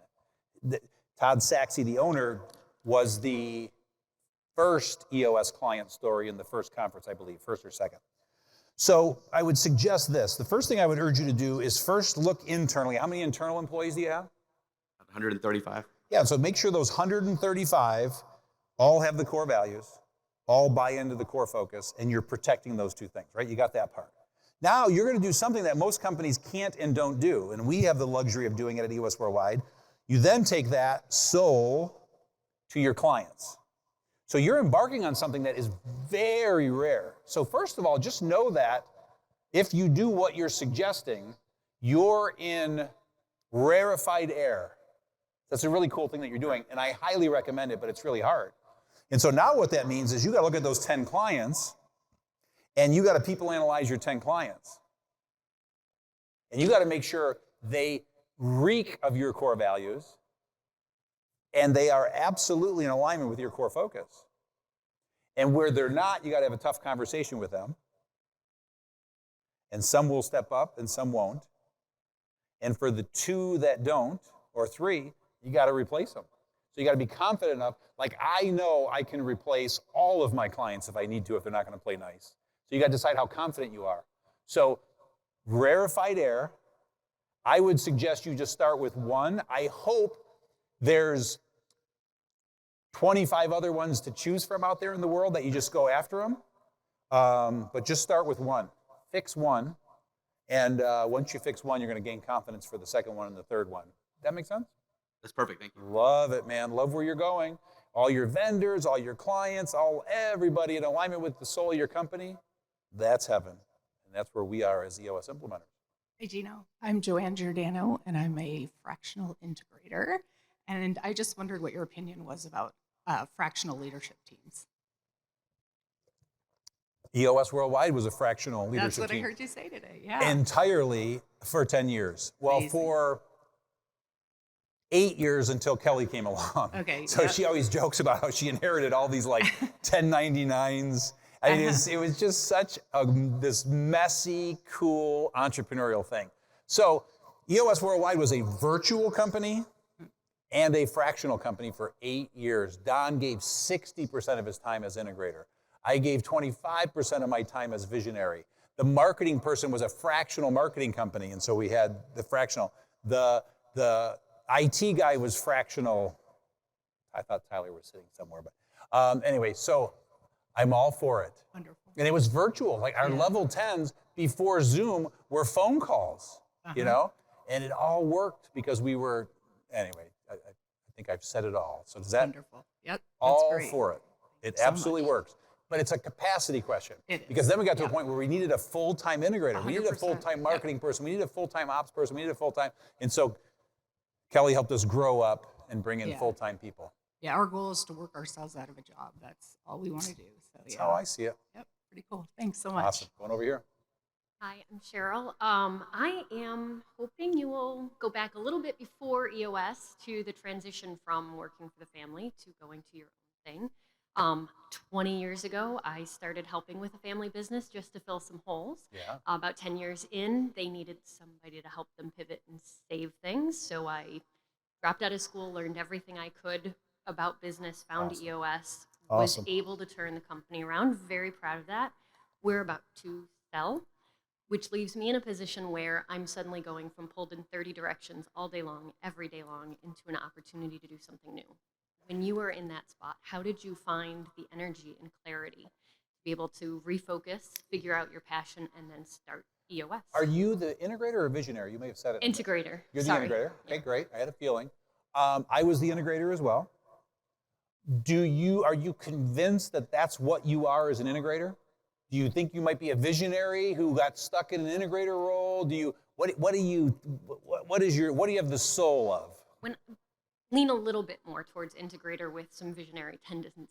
Got it. So, but majority integrator. Majority. So if integrator. you go do something else, you're pretty convinced it's going to be an integrator. In some capacity. Yeah. But I like staying high level. I don't like really being in Okay, the so weeds. this is interesting. So I'm just going to tell you my story, and I think my story is going to help you get clear on your story. Okay. Thank you. So same thing. 8 years was my reign in the family business. Okay. Took it over, did a big turnaround, got it out of deep, ugly debt, got it growing again. I then joined Strategic Coach, which was very powerful. And so I'm like feeling like you might be strategic coachy because it helped me get really clear on my unique ability. And that's when I realized what I was. And I realized I was a visionary and stuck in this integrator seat. So this is where you got to do some soul searching. I realized I was a visionary. So when I realized I took this thing as far as I could, I went to my partners, my dad and Ed. We each owned a third of the company. And I said, I'm retiring. And they talked me into staying because I was out. And we actually started to work on my exit plan and all that kind of stuff. And then they talked me into staying. I stayed for another year and a half. And I said, all right, I'm not letting them talk me out of it this time. Went to them again, said, I'm out. We worked on my exit plan fully. And then we got a phone call. And I had a feeling it was coming anyway. We sold the company. It worked out perfect because I don't know what the hell they would have done without me, quite frankly. Right. So, Strategic Coach clarified. I realized I was a visionary, and I set off to do my thing. Now, when I set off to do my thing, it was going to be really simple. I wasn't looking to build a 1,000-person company. I was just going to be me working with entrepreneurs. So I get a sense that it's okay if you do this like little company thing. I was making $500,000 a year just being an implementer, having all this crazy free time. It was heaven, and I could have retired off of that 20 years from now. So does that glean everything you need? That's I wonderful. had a funny feeling. Thank Good you luck very to you. much. Let me know next year how it goes. Good morning, Gino. First of all, I want to thank you for writing Shine. I think it was incredibly brave on your part, so thank you. Brother. I have 2 questions. Have you ever seen a company run effectively with 2 visionaries? No. That was easy. And what was most helpful for you so far in your journey to know thyself? Great. So yeah, 2 visionaries does not work, but I have sinned. So of my 136 clients, I had 2 clients that there were 2 visionaries, and they wouldn't change. I'm going to talk about the one specific case of 2 brothers, okay? And I tried every session, and they could not see, when 2 people are in charge, nobody's in charge. The way they were just confusing. It was a 50-person company, and it was just so messy. But they did everything else really well. They ran purely on EOS. And so what we always do with our EOS clients is the more they don't do EOS, the more it's not EOS. And that was the one violation. I was okay with it because they're growing like mad. They're doing well. But every frickin' time their 2-headed monster showed up, I'd say, see, that's what happens when you got 2 visionaries. See, that's what, and I would do that like at least 5 times per session. After they graduated 2 years later, they finally went to 1. But it doesn't work. There's no way it works. It doesn't work. Stop it, stop it, stop it. Move 1 up to the owner's box or into one of the other seats, but it does not work. Anyway, but I've sinned twice. The other 135, no. What was the biggest thing that helped me to free my true self? Is that kind of what you're asking? Know thyself on your journey. Yeah, know thyself. That's great. Okay, so know thyself. So here's what I would suggest. I want to create context so that everybody's kind of playing along with us. Because when you say know thyself, I think that to me, that is free myself, okay? And so what happens for us as human beings is somewhere in our childhood, typically around 7, but somewhere in there, there's trauma. And I've had plenty up until age 15. And then at age 15, when alcohol touched my lips, thank God it was never a problem, but what the alcohol did is it, for the first time in my life, numbed all the pain from the trauma. And so what I did is I put this suit of armor on, and I realized that if I just became this like tough guy, drinking, fighting, working, and so like I was like cool and I was popular, and prior to that I was like this sensitive, very creative kid. And so I put on the suit of armor for 35 years. And so it's important for that context because then I kind of had an awakening 5 years ago, which I then, the pain just started to come up. So there's an old saying that says, the trauma comes up when we are safe. And I sold the business. I was sitting in my living room. I felt safe. And so it all came up. And so that's when my soul was pinged to say, my soul was saying, hey, it's time to be the real you. It's time to be your true self. It's time to set your soul free. So that's what you're asking is then how did I like free that and really fully be me? And so I'll give you a couple examples. And we give 30 ways to do that in Shine. Okay, so there's 30 ways to do this. But one really big one in its simplest form, because I'm going to talk about outer world and inner world stuff, was strategic coach. Strategic coach, from an tangible outer world thing, helped me understand my gift, like why I'm on this planet, to serve these entrepreneurs and do that. Profiling tools are really powerful to just help you understand yourself a lot better. So these are outer world stuff. Then there's inner world stuff, and that's where the real magic is. And so the inner world stuff can be things like therapy. So I did therapy in my 20s, I did therapy in my 40s, worked okay but not well because I wasn't being honest. Then I did it in my 50s when I had my awakening, and oh my God, was it good, because I was totally honest. So that helped a lot. I find meditation is really powerful to shed stuff, because in silence, this is why most of us won't meditate and be in silence, because that stuff, when you sit in silence, it's coming. It's just not, and the saying is that it comes up with as much pain as it went down. But you got to get it all out. The Body Keeps the Score, very powerful book. There's so much writing now on this, how we trap it in our bodies. Plant medicine. So I tried plant medicine. I've never done a drug in my life. So the thought of plant medicine, but plant medicine, I don't recommend it for everybody. I don't recommend it for most, but what it does is it turns off your ego for 2 to 4 hours and you get to see life without an ego. And it's the most beautiful, spectacular place. And you get to watch your ego work. That ego, how it turns on. And I realized my ego ran my life from age 15 to 30. I'm sorry, age 15 to 50. So those are kind of the big three, but we give, like I said, 30 examples of ways to kind of shed and really know your true self and know thyself. So am I hitting it or is there more? No, that's great. So just clarification for us, when we brought our integrator on board, we said I'm going to be primary visionary to the integrator, so it's not a two-headed monster, and my brother will be the secondary visionary off to the side, so we can try to make that work. And I would say strategic coach. I had my second session next Wednesday. Very good. Yeah, so I want to really drill into this, and we got about 2 more minutes on this, so I want to do this fast. Worst case, come and find me afterwards or at the cocktail party tonight. Sure. But you're asking me, how do you, become your true self, free your true self? You're asking that in the context of this 2 visionary thing? Is that what you're trying to seek and find there? Yeah, no, 2 separate questions. It's separate. Okay, that's what I want to know. And you're asking for you, obviously, right? Correct. And you're just saying, hey, Gino, give me your top 3 ways that you freed your true self and shed some layers. Yep. Right? And so I feel like I answered it.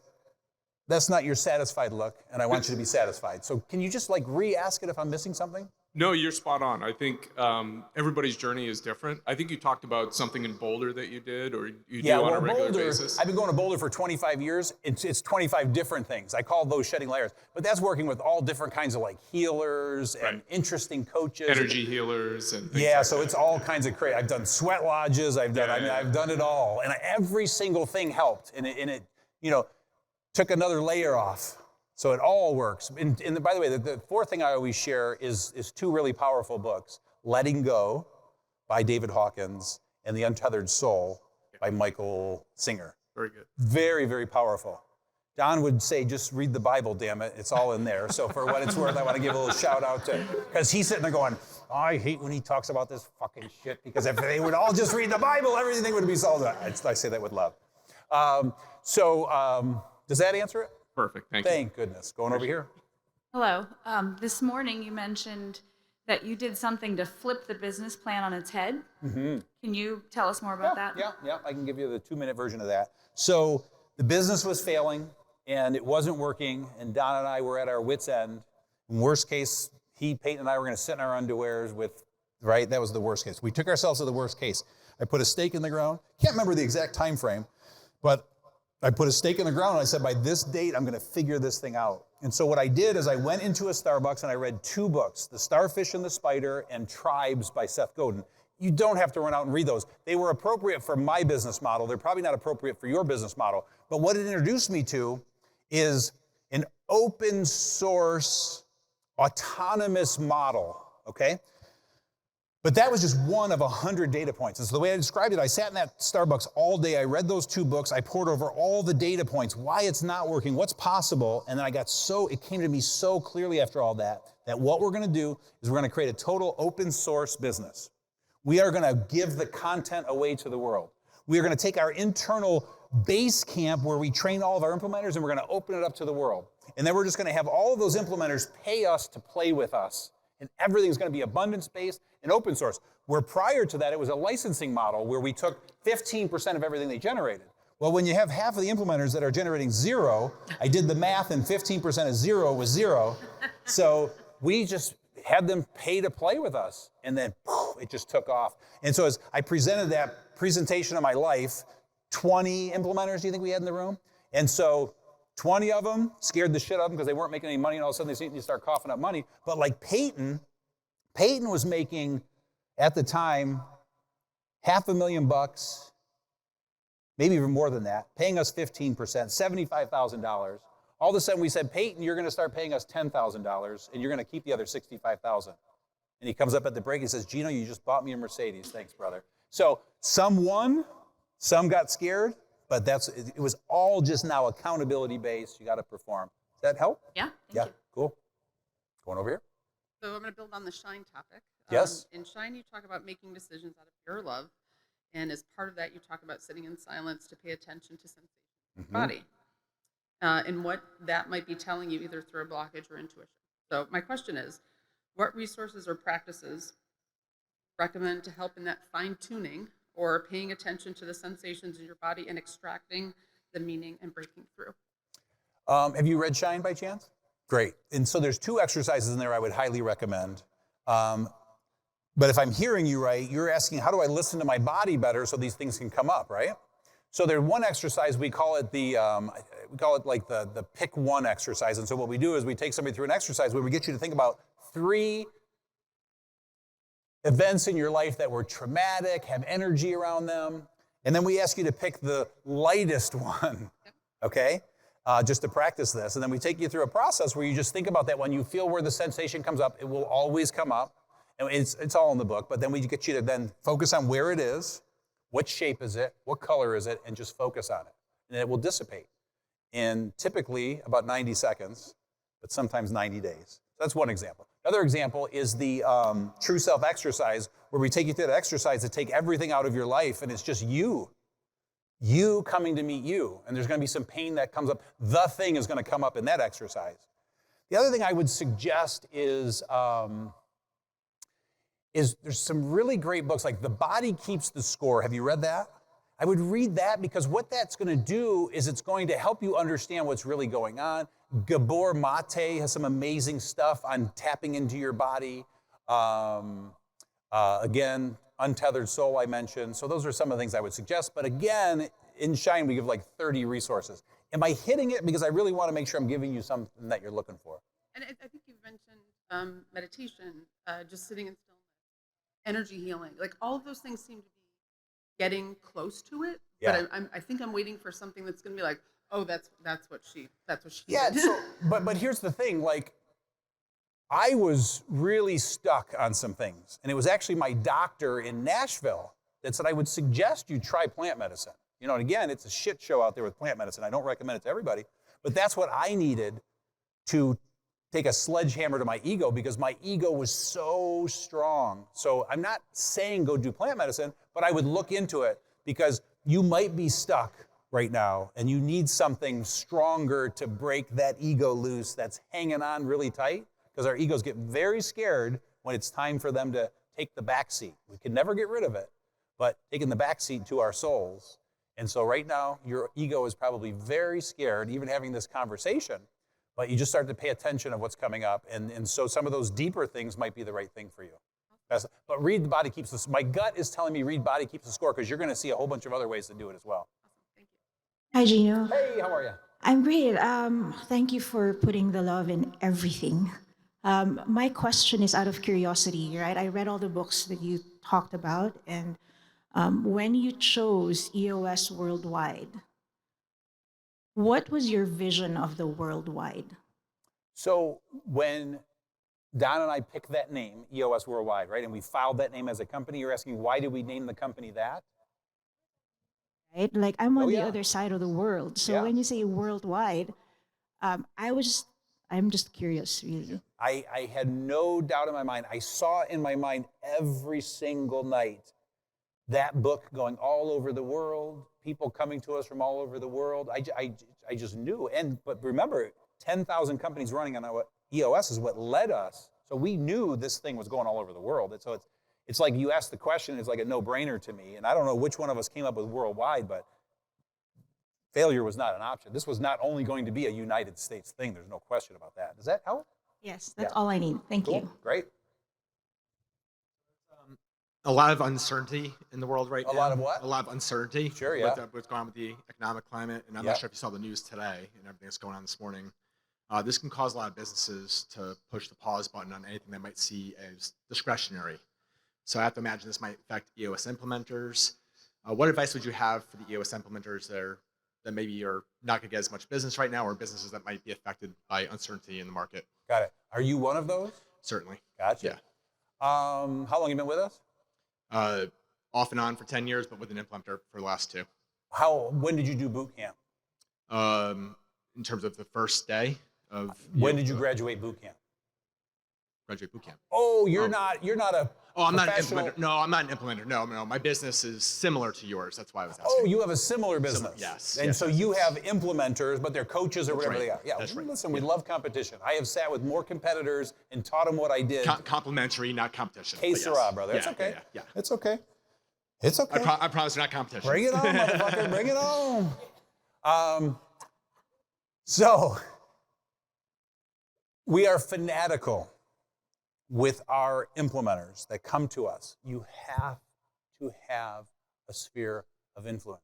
You have to have a network. So our target market is privately held, 10 to 250 years. I've said that a million times by now. You get over and over and over and over and over. And so if an implementer comes to us, which we've seen hundreds of times, that comes from the startup world. They're going to fail. Get out of here. Come from the corporate world. You're going to fail. Get out of here.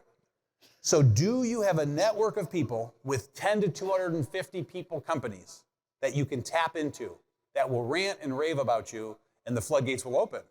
And the ones that say no, fail. And so for your coaches that are struggling, they probably do not have a network of the target market. And it's really hard to build this cold. So you saw one of the SMAC recipe items, we're a relationship-based company. If you can't build your business relationship-based, please don't buy lists. That's just how we are. I'm just telling you our experience. So any of the ones that failed, so Don and I had a 50% failure ratio in the first 2 years, and then we learned we got to be tougher. We got to talk them out of coming here. Because now when they come to us, they pay $50,000 just to come in the door. So we got to talk them out of it because they're about to make a big investment. So if I'm reading the tea leaves on you, the ones that you have that are struggling, they don't have a network. That's typically the first thing. And then the second thing is just, they don't have the experience or the passion. Like, are they really passionate about the thing you do? So please. Yeah, similar. I think it's like. Let me teach you how to compete with us. Keep the questions coming. No, I promise we're not competing. But it's more like if the implementer has deals in their pipeline, like we're really excited when these new companies started up. Yeah. But these companies are spooked by what's going on in the economy, so they're hitting pause. They're saying, listen, maybe in 3 months or 6 months. Yeah. That's more, I guess, where my question so is. on that, so 08 and 09 kicked our ass, okay? So we all, EOS implementers, we took a 30% hit to our revenue. It was brutal, okay? But COVID wasn't even that bad. We took a little bit of a hit, but 08, 09 was a tough one. That's when Don and I were at the helm.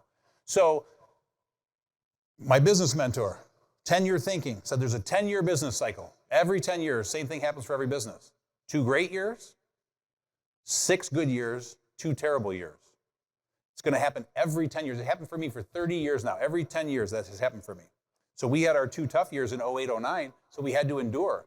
And so you got to get creative. But what we said to all the implementers, we said, you're going to take a 30% hit to your business. So batten down the hatches, stop spending money, prepare. It's going to be a really tough 2 years. And so we're brutally honest, brutal facts of reality. So we just prepared them for the worst. Because now I'd have to get into your exact business model to tell you this all, and I can't do that for you. You got to figure that out. But get brutal, be honest with them, and you probably are in store for a couple of tough years. And it was our early years as well, because remember, the business we started it in 08. So we start this business, and we're all struggling. It was brutal. Brutal facts. We just all put our heads down, though, and just worked through it. Best I got for you. 4 minutes left. Hi. First off, thank you so much. This is a blast. So it's just fun to be here with all these great people. Me too. A couple really quick pieces of context that might be helpful. I work in a business that I love our people and our leadership team in particular. I love what we do. And then some stuff about me.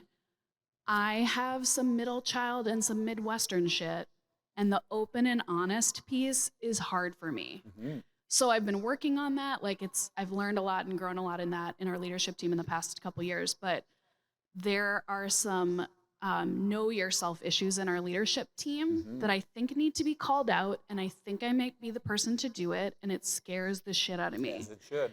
So I'm just curious it feels like you're the open and honesty and I'm going to be direct and it might suck or feel bad. It seems like maybe you don't have challenges delivering those messages, but for people who do, or for companies you've coached, where you want to create that safe container or just convince someone like me to be a little braver, because I just don't want to damage the relationships with these people that I love. And it's like hard stuff to point Yeah, out. you're right. So I would suggest a couple things. So there are softer, gentler ways to do that than how I do it. Okay, but the process is the same. So go read. I'm trying to think of like 2 conflict-type books. Like who was the speaker last year? Kim Scott. Radical Candor. So read those, and they'll show you a process, a gentle fucking process for doing it. Yeah. It's like it's such a waste of time to me. So the process is, oh boy, I got a problem. I got issues. They got issues. We're not being open and honest. I got to solve this. Every single one of those things I've gone into that you went into, I was terrified. I look like I'm not, but I'm terrified. I'm insecure. All my shit comes up too. I'm terrified. Literally terrified. But I'm so clear on what greatness looks like that the conversation has to be had. And like I said, if it comes from open and honest and love, you can't say it wrong. You could read 100 books, and they're going to give you 100 ways to say it. You got to pick your way to say it. That thing I said earlier with whoever was standing there, say it. I need you for an hour. Going to be a tough conversation. I don't know what's going to happen at the end of this. But then you just say it. And you say, can you just hear me for 15 minutes? And I want to say something to you. And it might hurt. But you just got to go there. And the words, to me, are always irrelevant. Because I've said it 100 different ways. But I just got to get it out. And you have no idea what's going to happen at the end of that. Prepare for the worst. Take yourself to the worst case scenario. All those wonderful things. And I've learned 90% of the time, it's beautiful. It's so freaking beautiful. And even if you part ways, it's beautiful when you do it that way. Cool. That's all I got for you. Thank you. You got it. 1 minute left. One more. And for the others that aren't going to get their questions in, I'll be at the cocktail party tonight. So please just come to the cocktail party and ask your question, but fire away. Yeah, so I 10% owner in HVAC plumbing business. My dad is a majority partner. I'm new to the EOS world, and about the transparency part, in a business sense, I respect him. In a personal sense, I don't agree with what he's done in a personal sense. And I think I'm staring at an opportunity of a lifetime for me at my stage of my career. And, how do I'm looking for your advice on how do I navigate this relationship, and is it worth it? That's kind of my question. And so I missed a really important point, and thanks for asking a nice, light 1 minute question. Yeah, right, I know, right? I've been waiting, yeah. So very fast, short answers, please. What's the relationship between the two of you? In this HVAC company? Oh, so I'm 10% owner, he's 45% owner. What's the relationship between the two of you? Like in the... No, who are you? Tell me the two of you. Oh, I'm visionary. Yep, you're the visionary. Yeah, integrator, we're trying to kind of move him off to the side right now because we just brought an integrator in. I'm trying to understand who you're having a dilemma with. I'm not. It's with my dad. Yeah, and your dad is what role would you guess? He's the president of the company, of the old version of the company. Now we're trying to change the company. You're the visionary. Yes. He's the president somewhere with an integrator 100%, in there? 100%, yeah. So he's a seagull manager. He's just flying around shitting all over everything, right? 1,000%. He's nowhere in the accountability. 100%, exactly what's going on. So you're asking, how do you have the conversation with your dad? Yeah. I had the same conversation with my dad. Right. Okay? I locked him in the Troy Marriott with our third partner, so the integrator may or may not need to be there. My dad was tough enough to handle the conversation, and I gave the presentation of my life. And that's when the accountability chart was created. And I said who I think should be in every seat, and I got him to play nice. And so, same thing I keep telling over here, get really clear in your head, do the presentation of your life. You have no control over what's gonna happen, but how old's your dad? 62. Yeah, how much chutzpah does he have left? Not much. Yeah. Exactly. But he thinks he has a lot, yeah. Exactly.